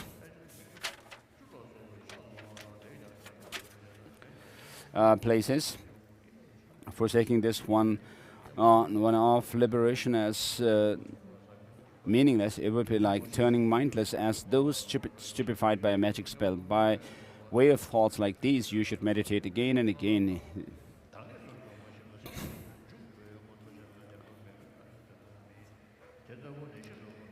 And then engaging the bodhisattva contact says, having found this kind of leisure not to cultivate what's virtue, no betrayal could be greater, nothing is more diluted than this. Having found that, and having found this place so rare, hard to find and beneficial, if I, well aware of it, were to be led to that hell again, as though diluted by magic spells, has my mind here wasted away? Through what delusion I did not know either. Goodness, what has become of my mind? Thus you should also consider the methods that allow you to easily accomplish by means of this basis the causes, giving ethics, patience, and so on, of an excellent body of high status, excellent resources, and an excellent non-retinue, which are greatly meaningful not only from an ultimate but also from a temporary point of view. If you do not apply yourself day and night to the cause of the two objectives, by means of this greatly meaningful basis, it would seem like returning empty-handed from an island of precious jewels. In basis of scriptural transmission, it says that beings who die and migrate from the lower realms and the happy realms to the lower realms are like the dust of the great earth, and that the beings who are born from there into the happy realms are like the dust taken up in the tip of a fingernail. Therefore, precious human rebirths are difficult to find from both the happy and the lower realms. If you wonder just why they are so difficult to find, it says in 400 stanzas, for most part, people fully embrace the side that is unholy. Consequently, common beings mostly go to the lower realms.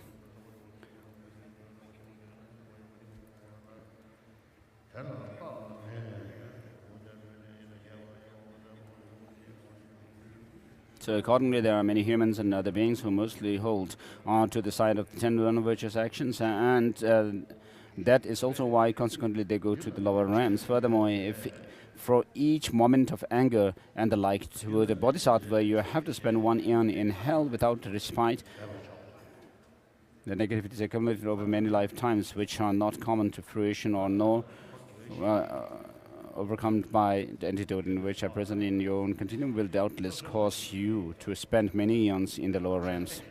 So while having met with spiritual master, qualified spiritual master, and you have found this human rebirth, and teachers who give you the teachings, then how do you actually make this life meaningful? Though how to take full advantage of the life of leisure and atonement, which has 2 parts: how to develop certain knowledge of the general presentation of the path, the actual way to take full advantage of the life of leisure and opportunity. And regarding the first, the way to develop certain knowledge of general presentation of the path itself has 2 parts. How all the scriptures are included within the paths of the 3 types of persons.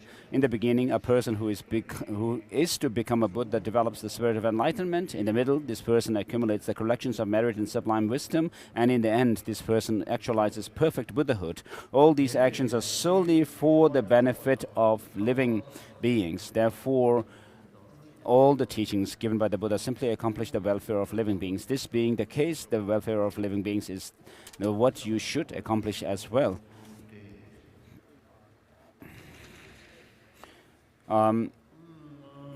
This welfare is twofold: the provisional goal of high status as a human or deity, and the final goal of certain goodness, of liberation or omniscience. Between these two, many of the Buddha's statements pertain to the attainment of the temporary goal of high status. All of these statements are included in the teachings for a person of genuine small capacity, or the teachings shared with such a person, because persons of small capacity do not work very much on behalf of this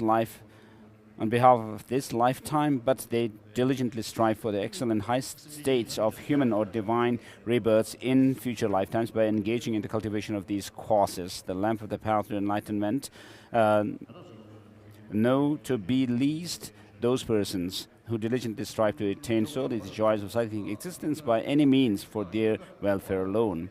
There are two kinds of certain goodness: the liberation, that is mere freedom from cyclic existence, and the sublime state of omniscience. Many of the Buddha's statements pertain to the vehicle of the Pratyeka Buddha and the Charavakas.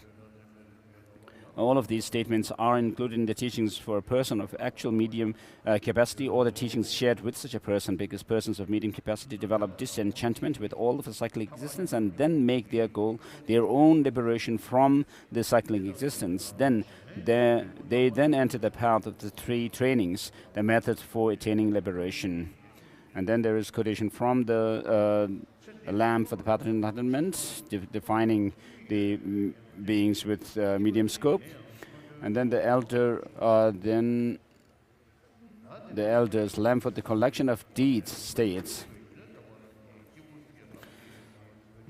So why the students are led in stages using the training of the three types of persons?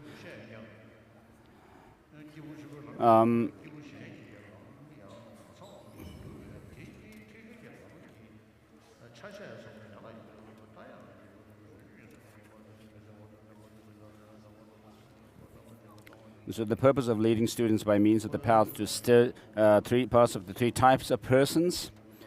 I have given an explanation of the three types of persons. However, the stages of the path for the person of great capacity also includes the paths for the other two types of persons in their entirety. Thus, these two paths are parts or branches of the Mahayana path.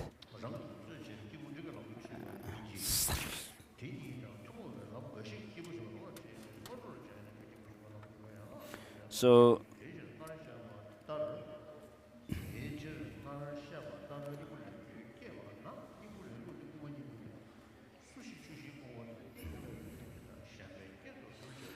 therefore, once you have developed the desire to take full advantage of this human life and leisure and opportunity explained before, you must know how to take full advantage of it. With respect to this, Bhaviveka's heart of the middle way states, these bodies are insubstantial like banana trees and bubbles. Who would not give them a substance that is like Mount Meru, but by making them conditions for helping others? These bodies are the basis of sickness, old age and death. Those who have good character and compassion make them in each moment a basis for promoting happiness in others. This life of leisure is free of great conditions. 8 conditions of non-leisure. With the lamp of sublime teaching, make good use of this life, leisure, through the deeds of a person of great capacity. Thus enter the Mahayana with the thought, day and night I will conduct myself as a person of great capacity, making use of this body of mine, which is a home for illness, a basis for suffering of old age and the like, and which lacks an essence like a banana tree or a water bubble.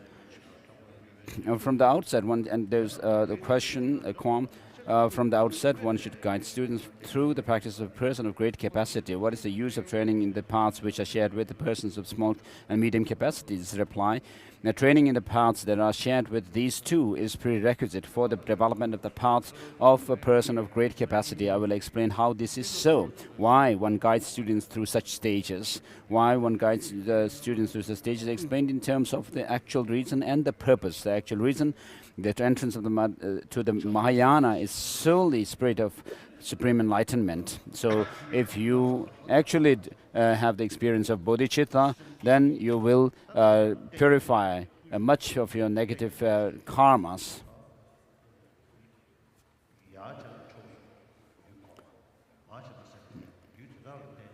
So we create karma, negative karmas, in relation to the 3 objects of refuge, Buddha, Dhamma and Sangha and so forth, and then also in relation to the animals in samsara.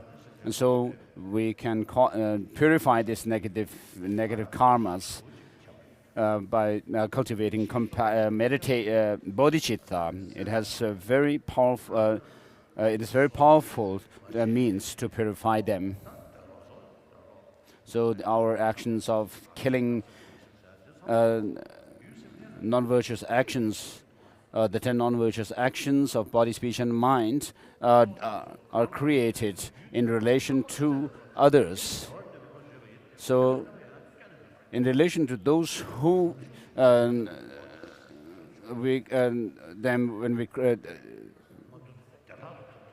we create negative actions in relation to them, and if we actually think of develop compassion towards them, then it would be really powerful to overcome or avoid negative actions.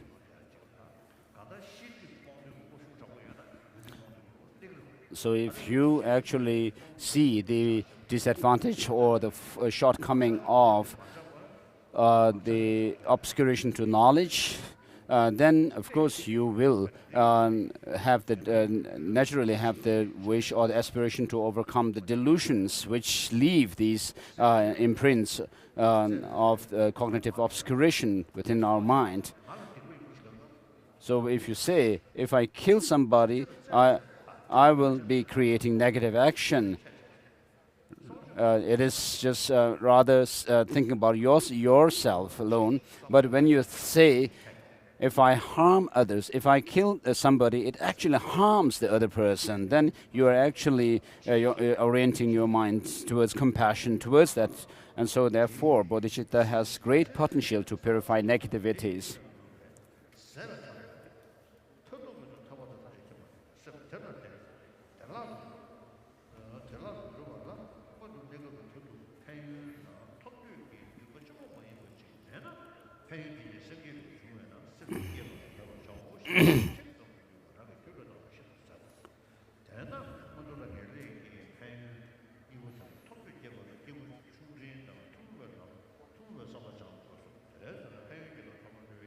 And therefore, first you must train in the, it says, thought that is common to persons of small and medium capacities in order to develop a wish to attain the two benefits, high status and the good certain goodness. After you have developed such a wish, you again engage in cultivating the spirit of enlightenment, the attitude that produces these benefits.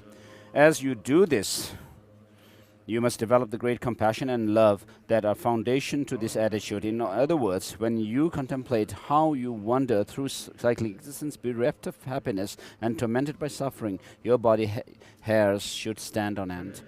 Without this experience, it would be impossible for you to become unable to tolerate others' beings' torment while they suffer and are bereft of happiness as they wander through cyclic existence, engaging in the bodhisattva deeds.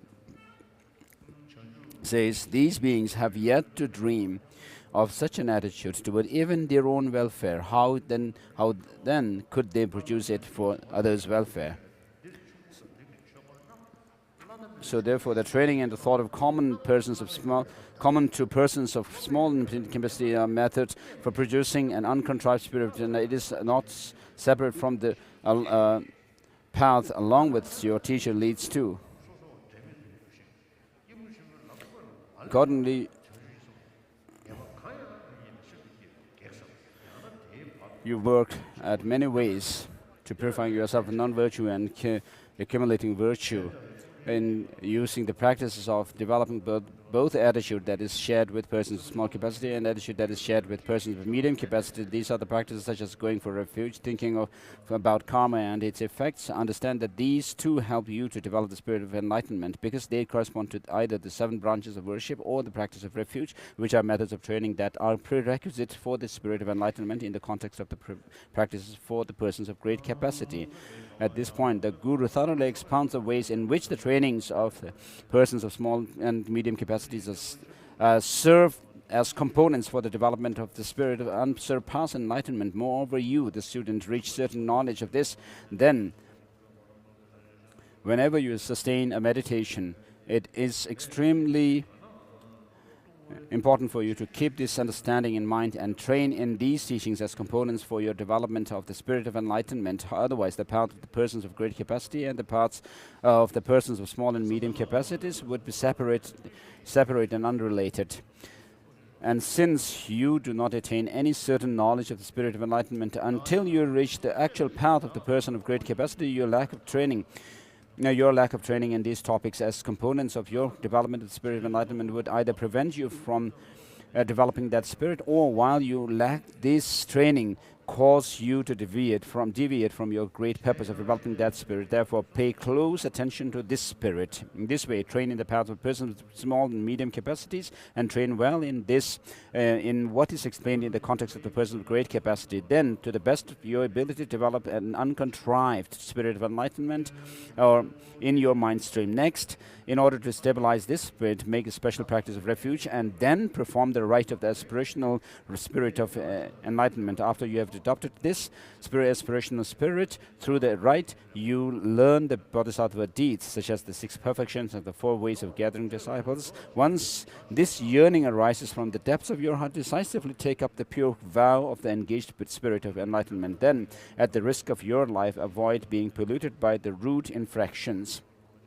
Strive not to be soiled by even small and medium contaminations or by the creation of faults. Even if you are soiled, thoroughly purify yourself by repairing the infractions, just as is taught in the scripture. Next, train broadly in the 6 perfections.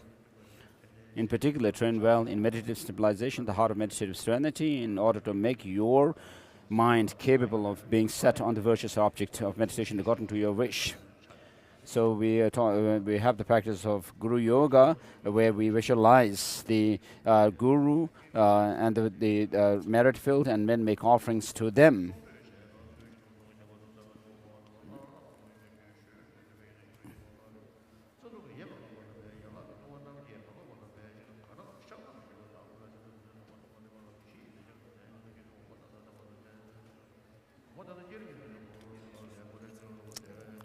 In order to make your mind capable of being set on a virtuous object of meditation according to your wish. The elders Lam for the path says that you should develop meditative serenity for the sake of producing the super knowledges. He is simply giving an example. In other contexts, he says that you should develop serenity for the sake of producing insight. Therefore, achieve serenity mainly for the purpose of insight. Then, in order to cut the bonds of the conception of two selves, make a philosophical determination of the meaning of emptiness, which is selflessness. After sustaining an unmistaken method of meditation, achieve insight, the heart of wisdom. Accordingly, Atisha's commentary on the difficult points of Lam for the path states that except for the practices of serenity and insight, all the practices up to and including the training in the precepts of the vows of the engaged spirit of enlightenment constitute the training in ethical discipline. Serenity is the training in the concentration or mind. Insight is the training of wisdom. Furthermore, all the practices up to and including meditative serenity constitute the factor of enlightenment called either method, the collection of merit, the paths that depend on conventional truth, or the stages of the vast path. The development of the 3 kinds of special wisdom constitutes the factor of enlightenment called wisdom, the collection of wisdom, that which depends on ultimate truth. Or the stages of profound path. Therefore, be very certain about their order, the fact that they are a comprehensive list, and the fact that they do not achieve enlightenment by either method or wisdom alone. This is how the royal geese, the conqueror's children, who are on their way to the great ocean of the Buddha's qualities, spread their 2 wings and fly. One wing is conventional truth, all the factors of method, the vast. The other wing, which depends on ultimate truth, is knowing well both reality and selflessness. However, they do not take up only a single part of the path or fly like a bird with a broken wing. As Chandrakirti's commentary on the middle way says, spreading the broad white wings of reality and conventionality, the royal geese, escorted by the flock of living beings, fly on the wings of virtue to supremacy on the far shore of a Buddha's ocean-like qualities. So, as part of the means of attaining high rebirth of bliss, the Lama Tsongkhapa goes through the practice of taking refuge and teachings on the law of causality.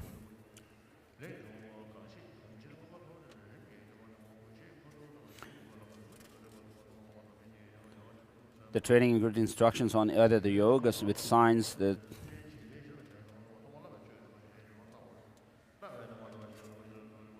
So after you have trained your mind by means of the ordinary path, you must certainly enter the mantra path, because when you do, you will quickly complete the 2 collections. If you cannot practice more than just the ordinary path, or do not want to do it because your inclination inherited from former lives is too weak, then just improve on these very stages of the path. It is taught in all the vehicles in general and in the mantra vehicle in particular that reliance on the teacher is very crucial. So consequently, once you enter the mantra path, you should follow the mantra explanations, the practice of the method of relying on the teacher that is even more specialized than what I have explained before. Then ripen your mind with initiations that come from pure tantric sources, and observe properly, at the risk of your life, all of the vows and pledges that you have received during your initiations. You can take the vow and pledge again if you are affected by a root infection, but your mind will not be spoiled. But your mind will have been spoiled, and it will be very difficult to give rise to good qualities. Therefore, specifically strive never to be tainted by the root infractions. And so, move on to middle length. How to take advantage of this life. How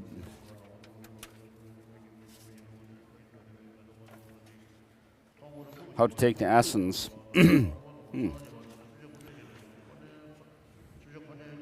So as everything the Buddha did in the beginning, the generation of the mind of enlightenment, in the middle the accumulation of the collections, and at the end the manifestation of complete Buddhahood was done for the welfare of sentient beings only. All these Dharma teachings also only accomplish the welfare of sentient beings. That being so, the goal to be accomplished, the welfare of sentient beings, is twofold: temporary higher status and ultimately certain goodness. As for the undertaking of it, undertaking to attain the former, everything that has been set forth is included in the actual cycle of teachings for lesser beings, or in the cycle of teachings common to the lesser beings. Special lesser beings do not mostly act for the sake of this life, pursuing instead the excellence of high status in future lives and engaging in achieving causes for that. And then the definition of the beings of small scope, according to Atisha's lamp for the path of enlightenment. And then there are 2 kinds of certain goodness: liberation, that is merely release from samsara, and omniscience. It is in this regard everything that has been set forth, starting from the vehicles of hearers and solitary realizers, including in the actual cycle of teachings for the intermediate beings, or in the cycle of teachings common to the intermediate beings. Intermediate beings developed in disenchantment with existence as a whole, and having made the liberation, that is release from existence of their. So there are 2 means of attaining omniscience. So within the beings of lesser capacity, there are those who are more preoccupied with the pleasures of this life only, without actually seeking to the higher rebirth. But if you are able to tame your mind, discipline your mind well, then of course you will create causes for a better rebirth in the next life. So avoiding harming others and helping others. Although you may think of attaining higher rebirth, but because of your action harming others,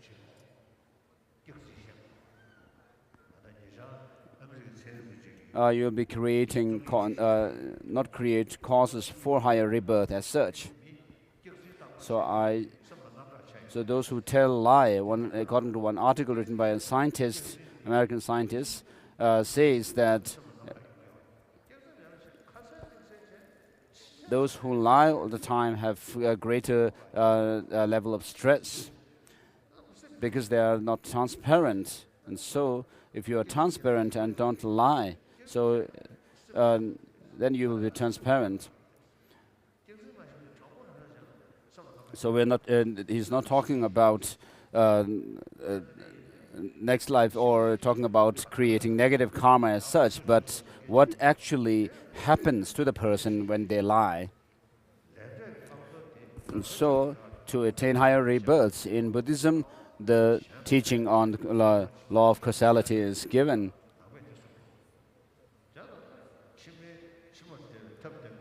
So, the teaching on causality, law of causality, comes as part of the means to lead to a higher rebirth and a happy state of higher rebirth. So, in this teaching, the ethical morality comes. Whether you are a believer or not, the 7 billion people on this earth want happiness and not suffering, and which is rooted in our mind. So, being compassionate and warm-hearted, and you will have good state of mind, you will have peace of mind, and then physically you'll be happier. And when you are happy, then even if you are amongst in the midst of misfortune, you will have calm mind.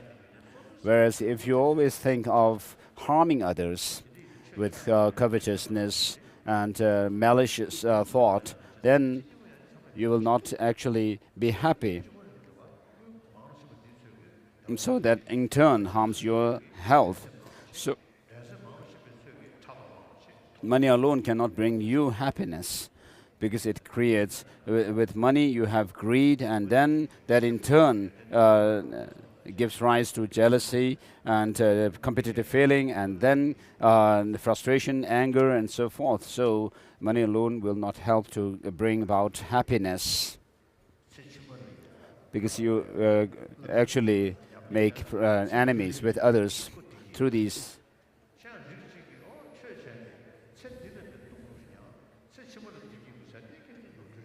So in order to have good happiness in the next life, we should practice the Dharma. And sometimes people say that, oh, I don't care about the happiness in this life, but actually I want happiness in the future, and they actually torture themselves too much, but that's not good.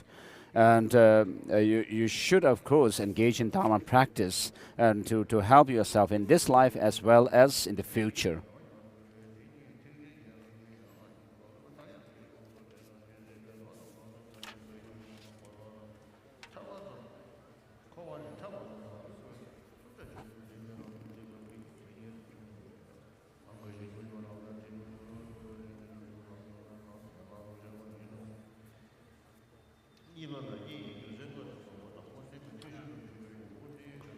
So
so engaging in bodhisattva deeds, and it says, in beings whom up to now such thoughts of even their for even their own sake have not occurred, not even in their dream, how could it arise for others? So it's talking about bodhicitta. For that reason, one should have thought about how, in the context of lesser beings, the harm of suffering, how the suffering of lower beings befalls you, and how in the context of intermediate beings, even in the rebirths of higher status, there is suffering and no peace or happiness. Meditation in accord with your own experience on sentient beings who have become dear to you becomes the cause for love and compassion to arise. Since the mind of enlightenment is born from love and compassion, training in the thoughts shared with lesser and intermediate beings is the means of generating the uncontrived mind of enlightenment. Efforts to purify and accumulate by many means through contemplating contemplating the taking of refuge, actions and their effects, and so forth in the context of the two paths also constitute methods for training the mental continuum. That is, they are preliminary practices for the generation of the mind of enlightenment. Since they are part of the seven-limbed practice along with taking refuge, they should also be understood as methods for generating the mind of enlightenment. Here, the spiritual master indicates how the teaching cycles of lesser and intermediate beings become branches for the rising of the mind of enlightenment, and these disciples also gain certainty in this regard. Through recalling these points with each practice, you should thoroughly cherish this training. If you fail to do this, the path of great beings and the individual's paths will become disconnected. As you will not gain certainty in regard to the mind of enlightenment until you reach the actual path of great beings, this would become an obstacle to the rising of that mind, or meanwhile the deterioration of that great objective. Therefore, you should persevere in this. And this has 2 points.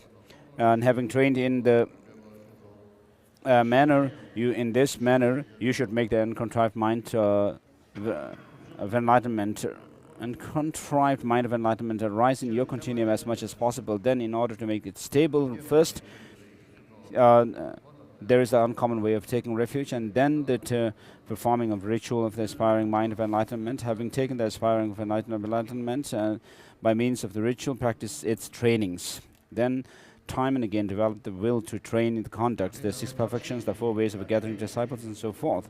Once the wish to train in it has come forth from the bottom of your heart, take the pure vow of engaging mind of enlightenment.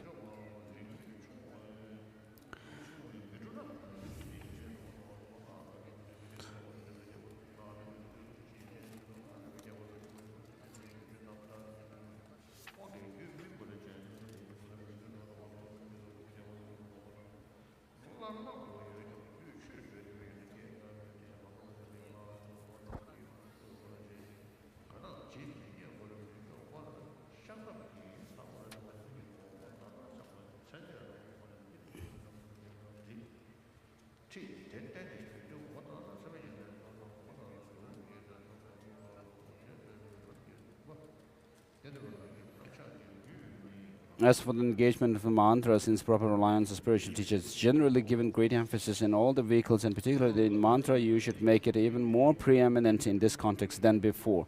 Then, having ripened your continuum by means of an empowerment that comes from pure tantra, you should risk your life for that is God, the commitments and vows you obtained at that time, especially since if a rude downfall occurs, even though you take the vows again, it will spoil your mind and it will be difficult for positive qualities to develop. Do not be tainted by one. You should not become tainted even by a secondary downfall, and if you do, you should not be unconcerned about it, but should purify it through confession and restraint. Then you should be guided as appropriate in the yoga with science in accordance with the lower tantra classes, or in the yoga of the generation stage in accordance with the highest higher tantra classes. On that basis, you should train as appropriate in the yoga without science in accordance with the lower tantra classes, or yoga of the completion stage according to the higher tantra classes. Such is the structure of the presentation of the path set forth in the lamp for the path to enlightenment, and the stages of the path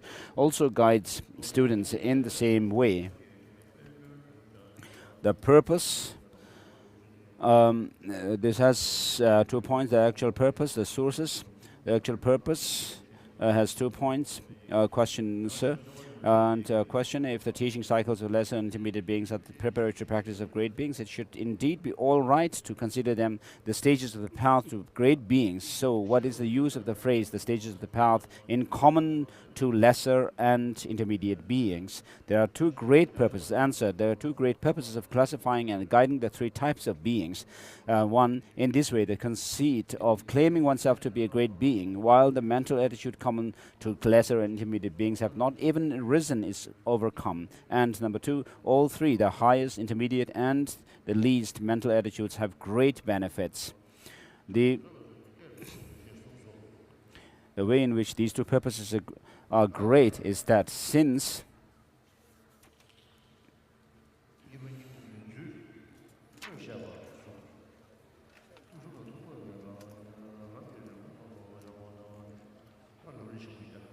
Lamrim Chenmo, the actual way to take advantage of a life of leisure and opportunity.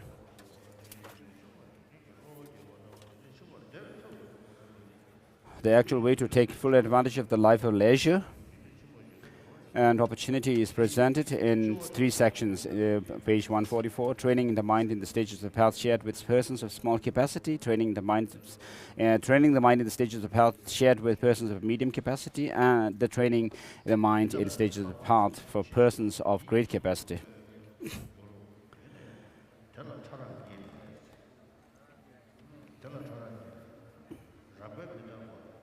So the faults of not cultivating mindfulness of death, as previously mentioned, there are four errors that impede you taking full advantage of your life: conceiving the impure to be pure, suffering to be happiness, the impermanent to be permanent, and the selfless to have a self. Initially, it is merely the conception of the impermanent to be permanent that is the avenue of much injury. This conception is twofold, coarse and subtle. Of these two, in the case of your coarse impermanence, which is your death, the avenue of injury is the very thought, I will not die. Everyone has the idea that death will come later, and at the end, however, with each passing day, people think, I will not die today, I will not die today, clinging to this thought until the moment of death. If you are obstructed by such an attitude and do not bring its remedy to mind, you will continue to think that you will remain in this life. So one is not actually mind being full of dharma, and the second is not being mindful purely of sincerely of dharma.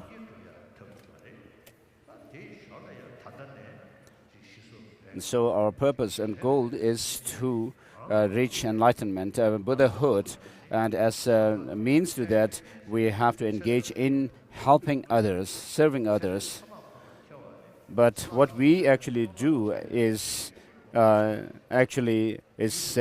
said by Gongdang Tempe Dreme, the mantrayana, the practice of tantra, is actually taken to be like doing some rituals to control others, gain control over others, and overcome some kind of a sickness and obstacles and so forth. But without having this spirit of enlightenment, bodhicitta, even the practices that are meant for omniscience are actually used for trivial goals to achieve goals of this life alone.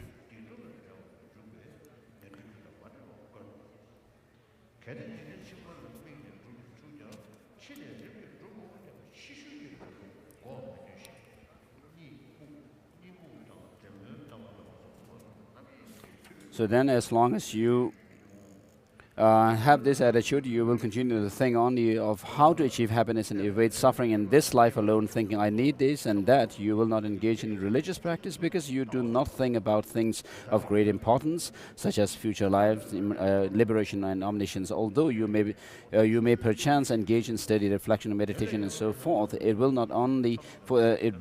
be only for the sake of this life, and whatever virtue you create will be of a mere meager strength.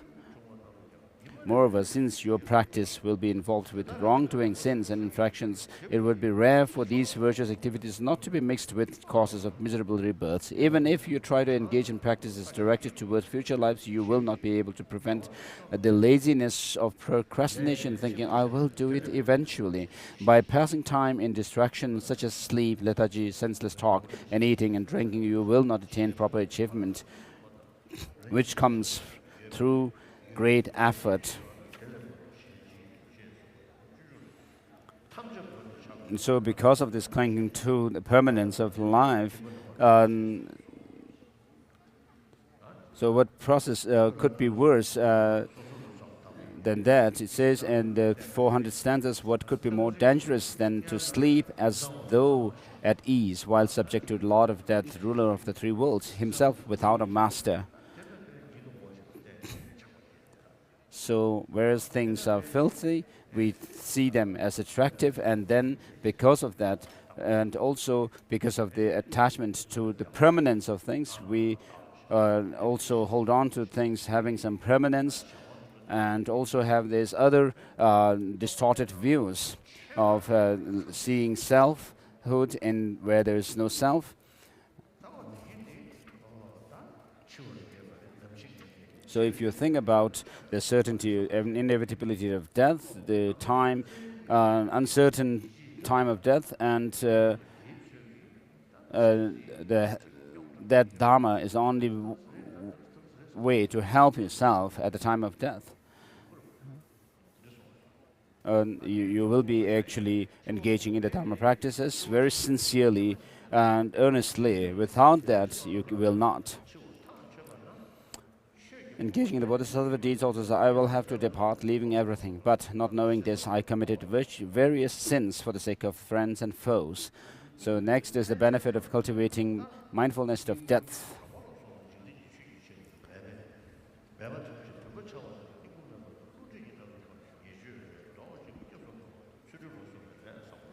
So when those who have a little understanding of the teaching conclude that they will die today or tomorrow, they see that friends and material possessions will not accompany them, and so they stop craving them. Naturally, they then wish to take full advantage of human birth through virtuous deeds such as giving gifts. So you're thinking about the great importance of meaningfulness of this life, and also how potential it is to accomplish our goals.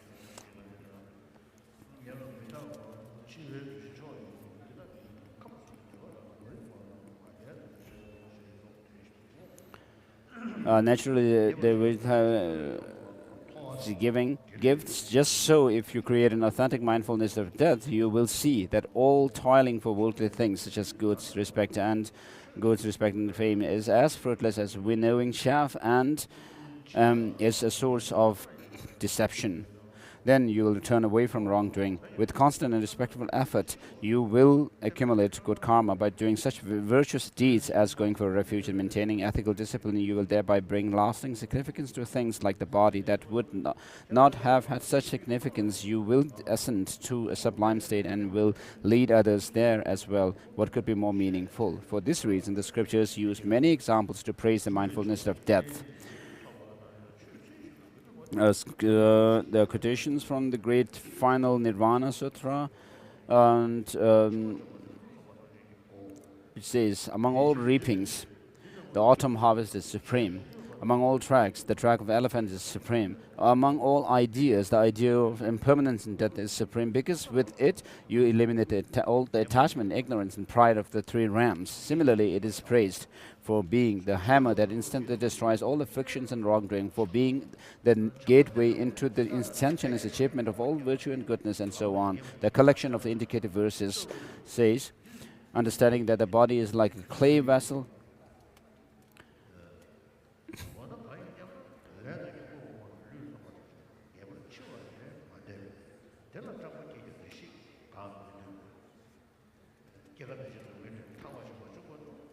so the kind of mindfulness of death you should develop. For those who have not practiced the path at all, the fear of death manifests itself as the worry that they will separate from the relatives and so forth. This even happens to animals, of course. This fear is caused by the strong attachment. Therefore, do not develop this here. What then should you develop? Certainly, nothing of your body which you have appropriated through karma and afflictions shall survive death. This may frighten you, yet for the time being you cannot stop it. However, you should fear death as if you have not secured your welfare in future lives by putting an end to the causes of the miserable realms and establishing the causes of high status and certain goodness. If you consider your fear about this, it is within your power not to be frightened at the moment of the death, because there are things you can do to secure your future welfare. If you do not act on these things, you will be tormented by regret at the time of death. In general, fearing that you will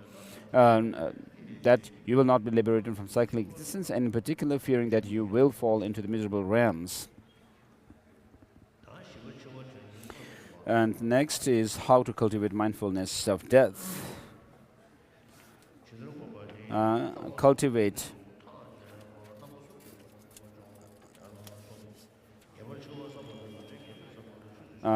this by way of the 3 roots, 9 reasons, and 3 decisions. The 3 roots are death is certain, that the time of death is uncertain, and that at the time of death nothing helps except religious practice.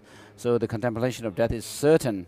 That death is certain. Meditation on the certainty of death has 3 aspects. The Lord of death will definitely come and therefore cannot be avoided. Our lifetime cannot be extended and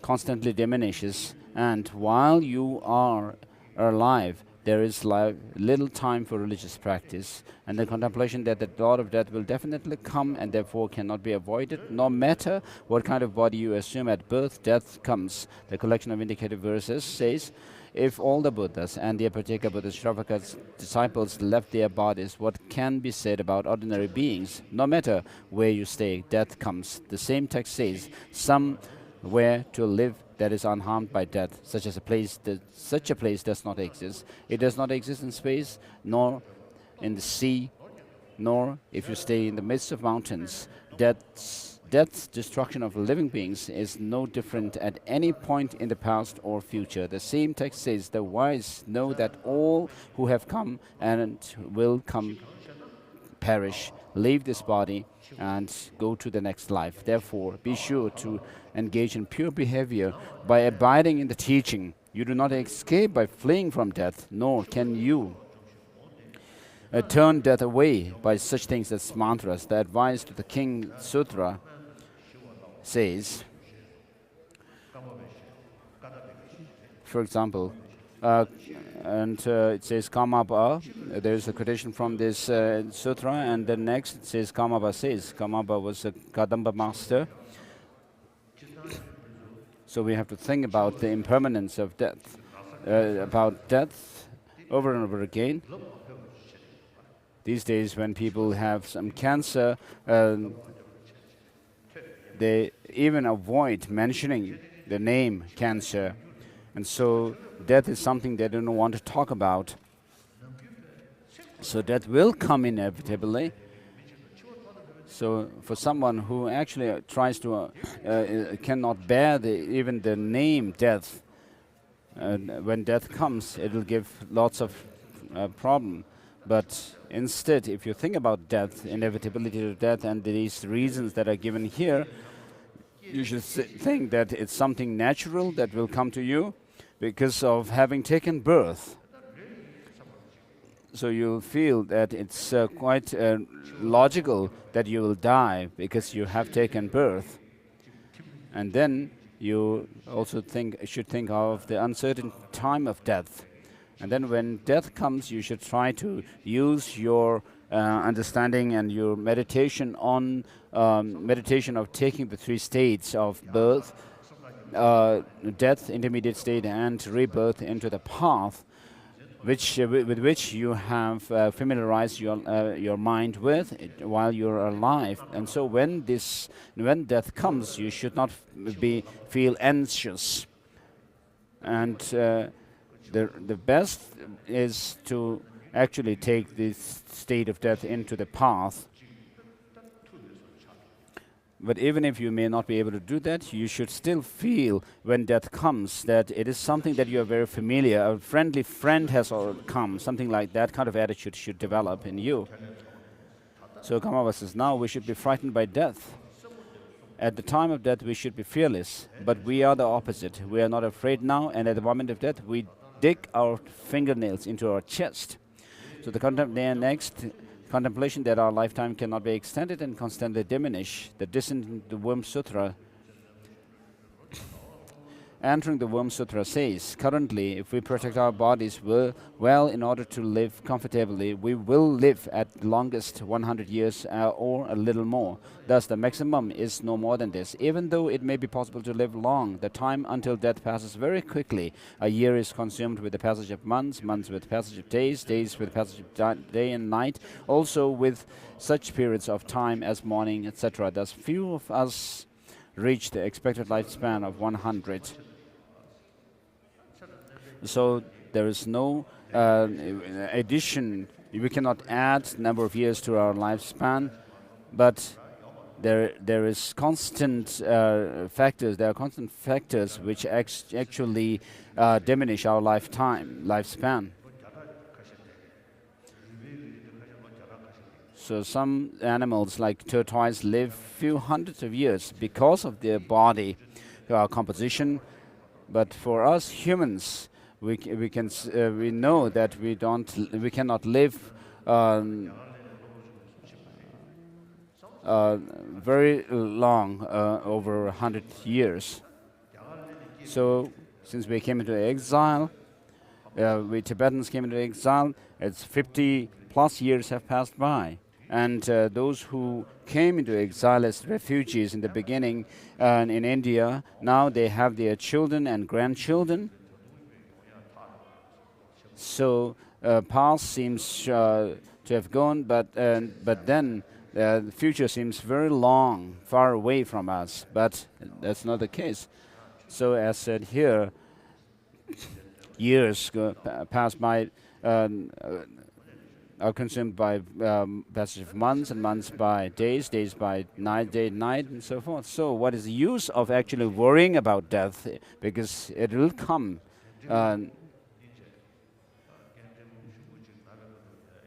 There was one monk in Drepung. When he was sick, he actually told me that he told his doctors to tell him whether if he has cancer, that he has cancer, because I have no, I won't feel sad or worry about this. And so if that should befall him, he thought that he would be able to use the time that he has, if he knew what's that sickness he has, to practice the Dharma. And so unless you think of this, you will deceive yourself further and further.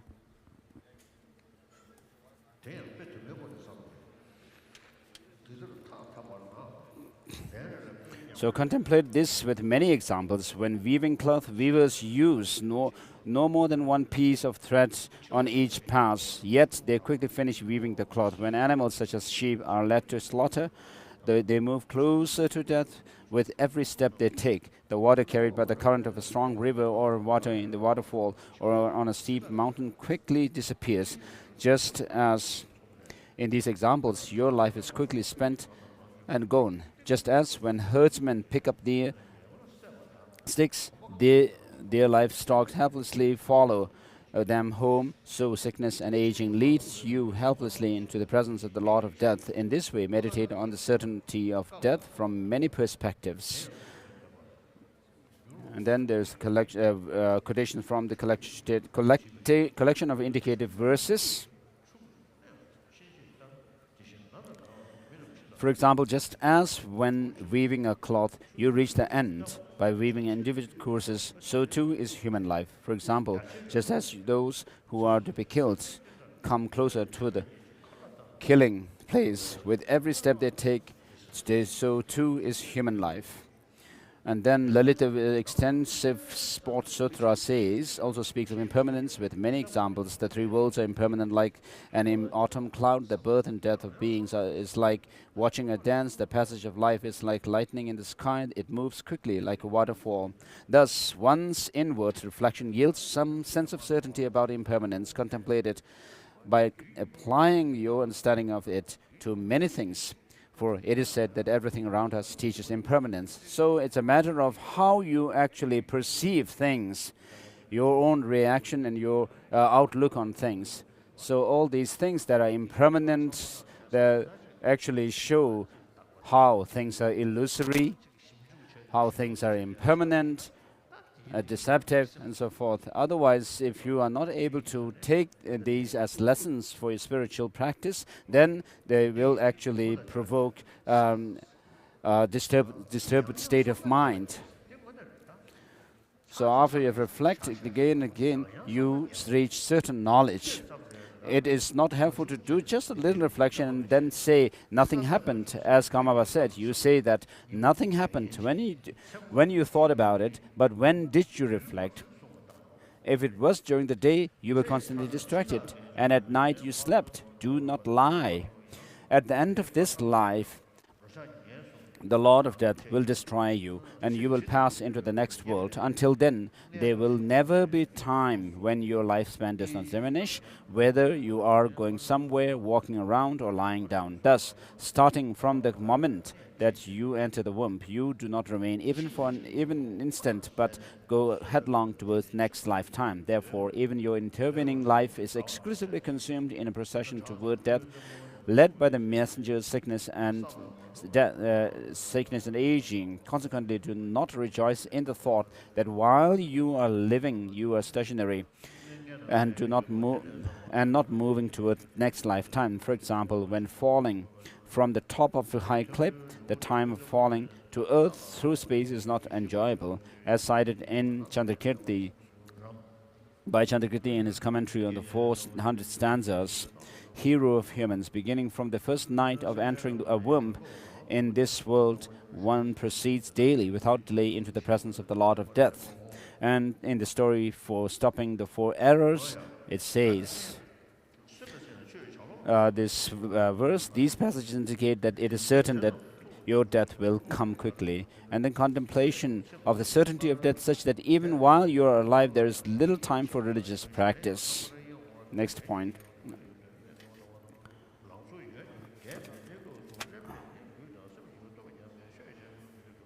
Even when you could, so please read on. There's a quotation from the entrance into the womb sutra.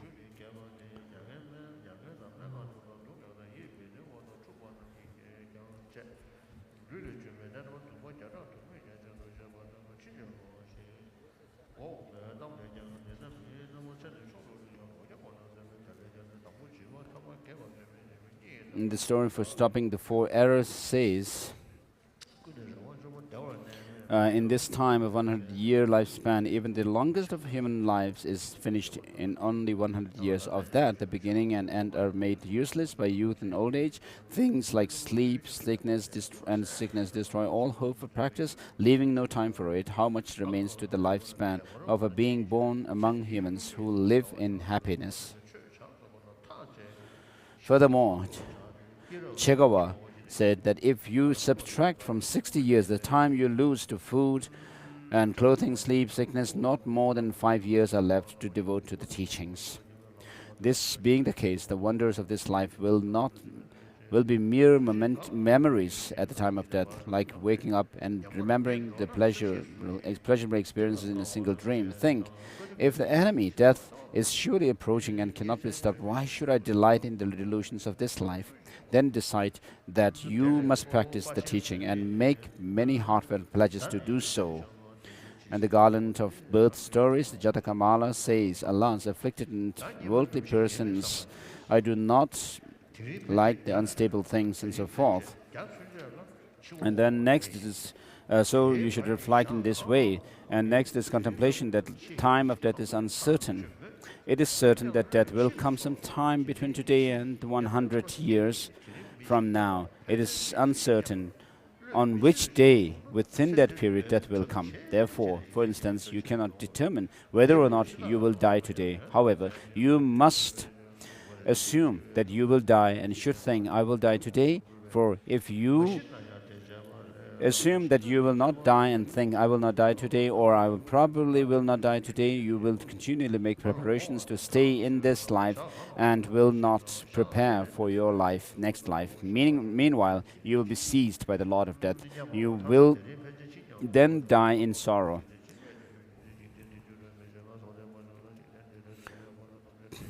If you prepare for death every day, you will accomplish many goals for your next life. Hence, even if you do not die today, you will have done well. If you do die, it is even more meaningful than in that you will have done what you need to do. For example, when it is certain that a great enemy is coming to do you severe harm sometime between now and some point in the future.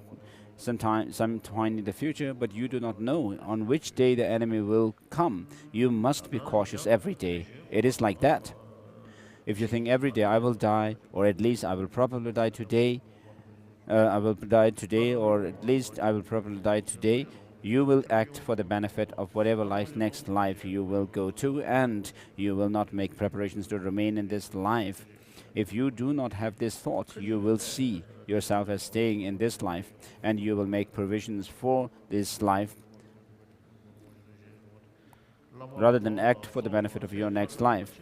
For example, when you plan to stay someplace for a long time, you make preparations for going elsewhere. Preparations to stay there. If you think that you are not going to stay there, but you are going elsewhere, you make preparations for leaving. Hence, every day you must develop an awareness of the imminence of your death in the following way. The contemplation that lifespan is in this world of Jambudvipa is uncertain.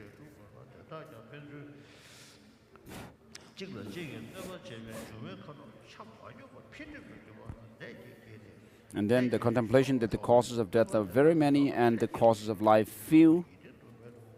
And also the contemplation that the time of death is uncertain because the body is very fragile.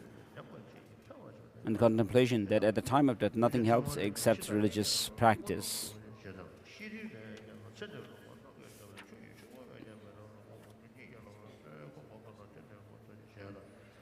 So in general, lifespan on the Uttara continent is definite. Even though on the other continents besides Uttara and Jambudvipa, there is no certainty as to whether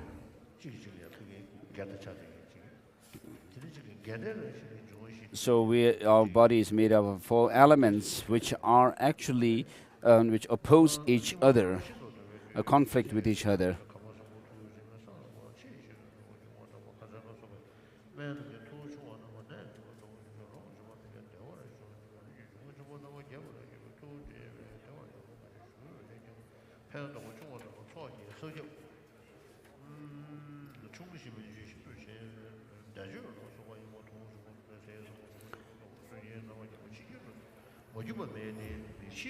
There is no certainty that as to whether one will be able to contemplate one's own lifespan. For the most part, there is a definite lifespan. The lifespan on Jambudvipa is very indefinite, ranging from the initial lifespan that is very vast beyond measure to an eventual maximum length of 10 years of age. Further, you can see that there is no certainty as to whether death will occur in youth, or in old age, or in between. In the same vein, the Treasury of Knowledge says, here the lifespan is uncertain. At the end of the cycle, it is 10 years. In the beginning, measureless. So bear in mind the cases you have seen or heard concerning the gurus and friends who reached the end of their lifespan but died without fulfilling their intentions, suddenly dying because of external and internal causes. Be aware of death, thinking over and over, I too am subject to such a death. Then the contemplation that the causes of death are very many and the causes of life few.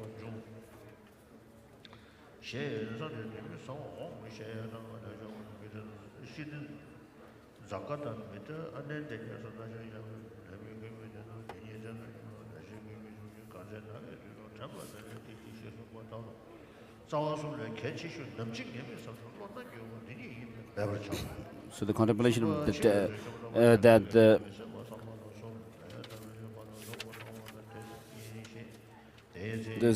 the contemplation of uncertainty of death is the most important of the three routes. This is the very thing that will redirect your mind, so work hard at it. Page 158. Next is the contemplation that at the time of death nothing helps except religious practice. Your friends will not help, resources will not help, your body will not help.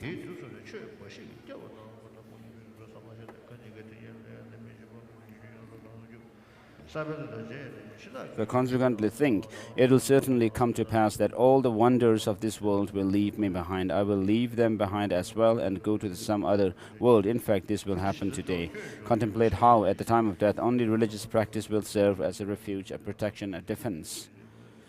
The letter to Kanishka says, when the past karma had caused this life is spent, and you are connected with new karma and led by the Lord of Death, everyone turns back, except for your virtue and sin. Nothing will follow you. Know this and act well. So in general, death is inevitable, so everyone knows this. And death is uncertain, the time of death is uncertain. But except Dharma practice, nothing can help at the time of death. So when you think about the continuity of the mind,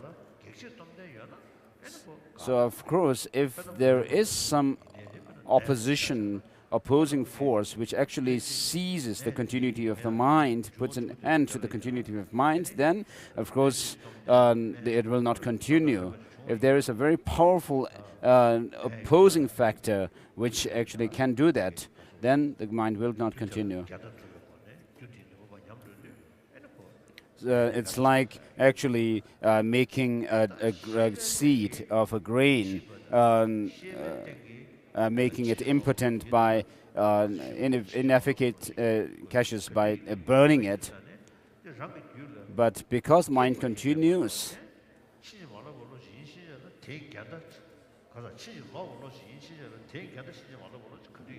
so at the time of death it will continue, and therefore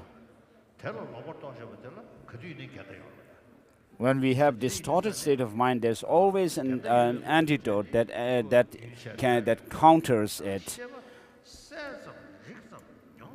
So but the mere luminous cognitive nature of the mind has nothing that can oppose it and put an end to it. So of course the coarse level of mind, like the sensory perceptions, will cease. But the subtle mind, for example, in the case of people who are clinically dead, for example, the previous Gaden Rinpoche, we actually did some check on his body when he was clinically dead, but and through the experiment, one scientist actually checked it, and he actually told me that there was something that had happened during the time when he was in Tugdam, and then there's also one incident that happened in New Zealand with one Lama who died in a hospital.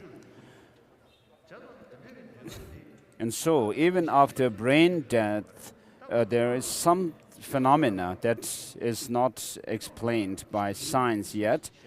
But in Tantra, there's nothing else but we can actually, this can be explained except through what is said in Tantra.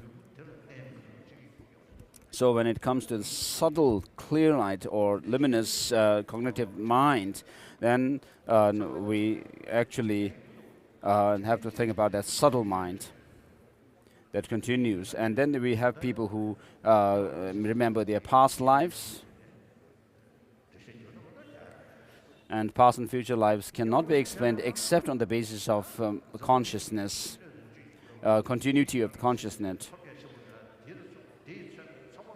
So if there is no past and future lives, then we would have to actually explain everything. Perhaps finally, ultimately, we would have to say things come by chance and not and they come without causes and conditions. So this is quite complicated.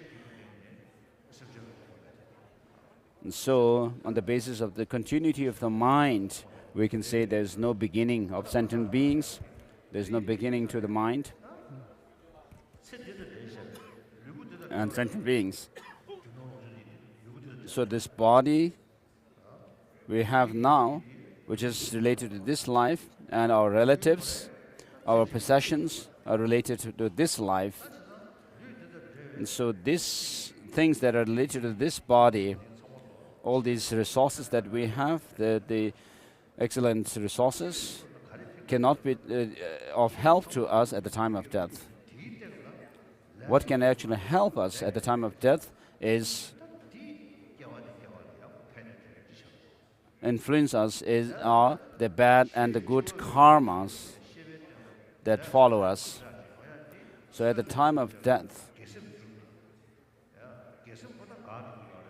when we are actually going through the process of dying, our positive states of mind can actually be triggered.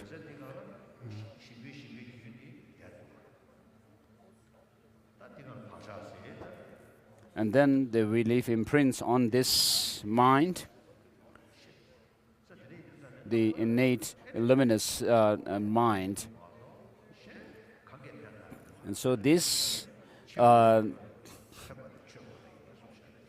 help us. The positive energy or positive imprint that we leave on our minds while we are alive can help us if we are able to reinforce that at the time of death.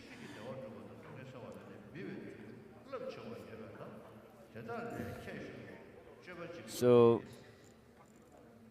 we have to make a difference between us humans and animals.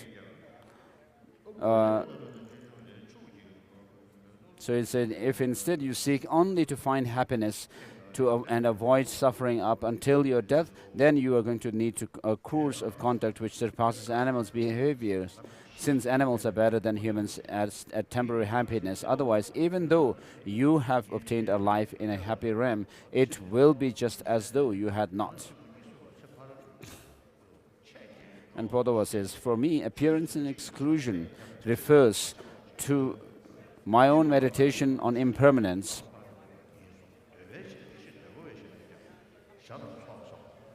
With it, I exclude all the appearances of this life, such as intimates, relatives, and possessions. Then, knowing that I must always go to the next life alone, without anything else, I think that I will do nothing except religious practice. Thereopon, a lack of attachment for this life begins. Until this arises in your mind, the paths of all teachings remain blocked. And Drepung said, along the way, accumulate the collections of and purify obscurations.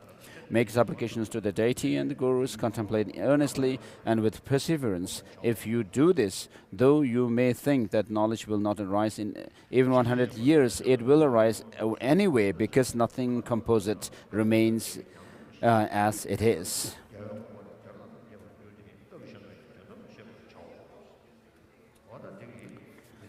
And so this concludes the means to cultivating the means to achieve higher rebirth and happiness in the next life.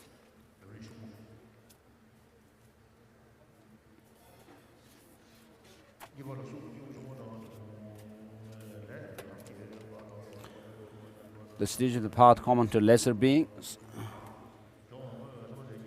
The training in the mind training the mind in the stage of the path common to lesser beings has three parts. The actual training in the attitude of lesser beings,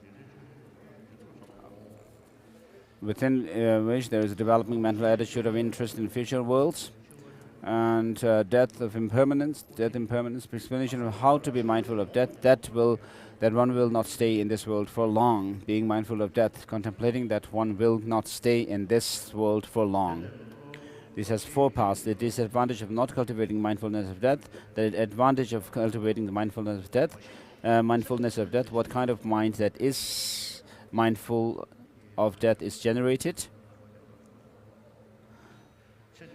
How to cultivate the mindfulness of death. The disadvantage of not cultivating mindfulness of death has 5 points, demonstrating that the mind's bias towards the idea that one is not going to die is the gateway to harm, and how this prevents us from even taking an interest in future lives, and how this results in meaningful endeavors also having little power, and how this results in long-term goals also being postponed, how holding the permanence induces attachment, aversion, and so forth, and how they induce faulty behavior. The disadvantage of cultivating mindfulness of death, the advantages of cultivating of death, mindfulness of death, the great value of being mindful of death. Once a genuine awareness of mindful of death has developed, for instance, if you are convinced you will die tomorrow and have just little understanding of the Dharma, you will see that henceforth you will be without the company of relatives and friends, and you will stop craving for them. In the majority of people, the wish to take the essence of this life by means of giving things away and the like will naturally arise. In that way, seeing that all efforts for the sake of the worldly goals, such as fame and gain, are futile, you will turn away from faulty behavior, accumulate the good karma of taking refuge, ethics, and the like. What could be more meaningful than ascending to sublime states oneself by those means and guiding the micro beings there too? That is why being mindful of death is also praised with many analogies. In the great final Nirvana Sutra, it says, the same quotation as in Lamrim Chenmo. Similarly, the mindfulness of death is praised, among other things, as hammer that instantly destroys all mental afflictions and all faulty behaviors, and as a gateway to the simultaneous accomplishment of all that is virtuous and excellent. Mindfulness of death is the door to all excellence. In brief, the time for achieving the goal of beings is only this time that we have gained the special basis. We mostly remain in the lower realms, and even if we make it to the happy realms just once, they are predominantly places of unfreedom, so that we do not find an opportunity to accomplish the Dharma. If we gain a basis suited to accomplish the Dharma and still do not accomplish it properly, it is due to the thought, I'm not going to die today, yet. Therefore, the mind that holds to the position of not dying is the door of all manner of degeneration, whereas mindfulness of death is a door to all excellence. And therefore you should not think this is the practice for those who do not have other profound Dharma to meditate on. And although it is something to meditate on, it should be meditated on a bit in the beginning, but it is not able to be practiced continuously. Rather, you should meditate on it until you gain certainty from the bottom of your heart that it is necessary in the beginning, in the middle, and at the end. What kind of mind that is mindful of death is generated?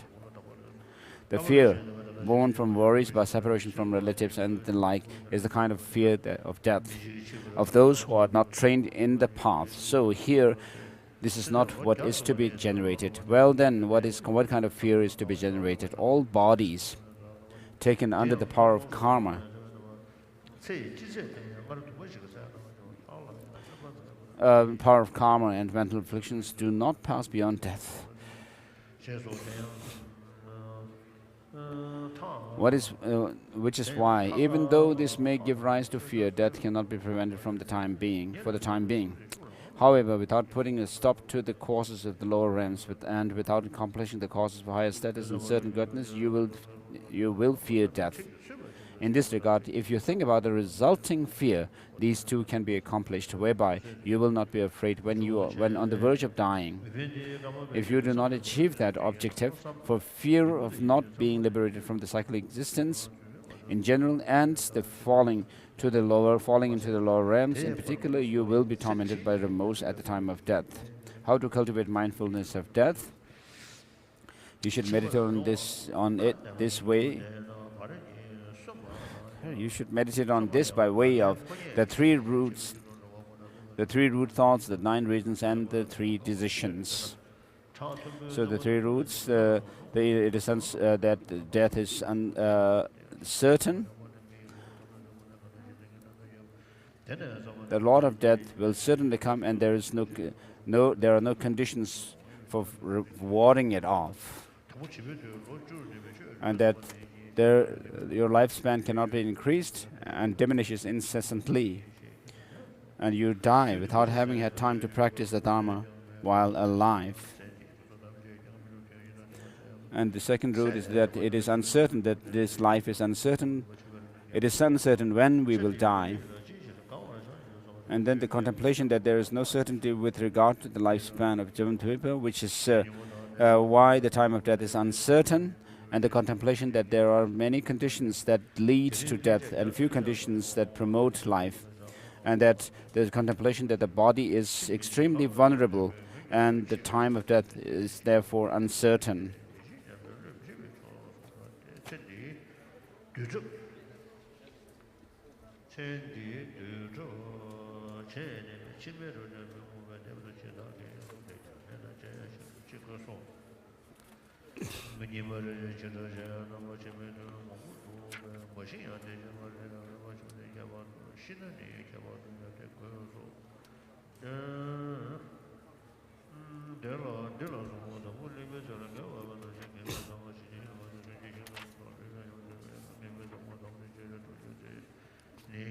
So after thoughts like this, you should reiterate many times the innermost decision to practice the Dharma from this very moment, for it is uncertain when your body and life will be overcome by the Lord of Death, and you should not assume that there is still life, time.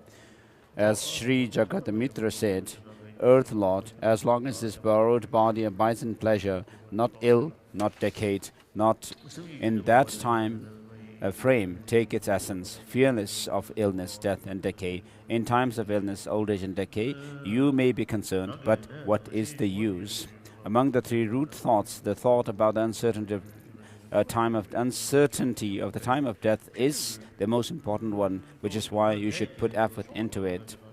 And at the time of death, nothing except the Dharma will be of benefit. This has 2 parts, the actual reason and the decision. The actual reason has 3 points.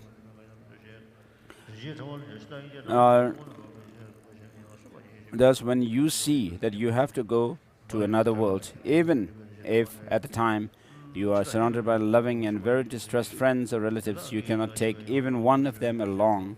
Whatever heaps of attractive riches you have obtained, you cannot take along even a small particle of them. If you have to give up even the flesh and bones you were born with, what need is there to talk about anything else? And the decision to practice nothing but the Dharma has 3 points. The actual decision, then think. At that time, it will be certain. It will certainly come to pass that all the excellences of this life leave me, just as I leave them. And I will proceed to another world. This will happen today. You should take the decision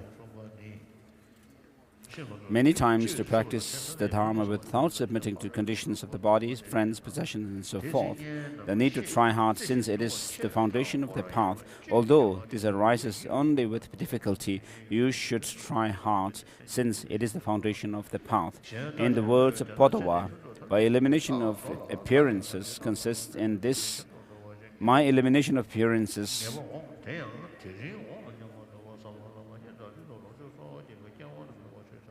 consists in this very meditation on impermanence, eliminating all the phenomena of this life, close relationships, possessions and the like, and aware that I will go here and there to another life alone without anything. I think there is nothing to do other than the practice of Dharma, and non-attachment to this life first arises. As long as this attitude has not arisen in my mind, I will sit with the path to all the Dharma blocked. And then there is what Drepung was saying, where he says, incidentally, if you accumulate the collections and purify obscurations, make requests to the deities and your gurus, and contemplate insistently with perseverance, even that which you think will not come about for 100 years will come about effortlessly, for compounded phenomena do not remain static as they are. When someone asked Kamawa about moving on to another object of meditation, he said, repeat the previous one. When asked about the remaining one, he said, there is nothing beyond it. So we finish with this part.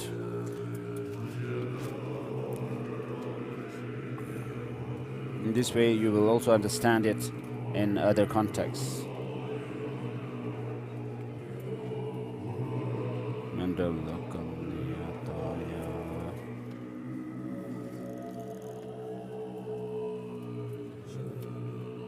Tiko, Lamrim, Menam, Dir, Namdren Gave Womborota. By accumulating through great long efforts the two collections of wisdom and merit as vast as the sky, may I become the chief of the conquerors to guide all sentient beings whose feeble minds are blinded by ignorance. Also, in all lives until I reach that point, may Manju Kosha kindly look after me after I find the supreme path. Complete in the stages of the teaching. By accomplishing it, may I please the conquerors or Buddhas. By skill in means inspired by strong loving kindness, may the vital points of the path that I precisely know clear away the mental darkness of beings. May I then uphold the conqueror's teachings for a long time in regions where the supreme precious teaching has not spread, or where it has spread but has then declined. May I illuminate that treasure of happiness and benefits with a mind deeply moved by great compassion. May this treatise on the stages of the path to enlightenment, well founded on the wondrous deeds of the conquerors and their children, bring glory to the minds of those who want to be free and long preserve the conqueror's achievements. As for all who provide conditions that support integration of the good path and clear away the conditions that inhibit that integration, whether they are humans or not, may they never be separated in all their lifetimes from the pure or authentic path praised by the conquerors. When I strive to properly achieve the supreme vehicle through the 10 deeds of the teaching, may I become accompanied always by those who have power, and may an ocean of good fortune pervade all directions.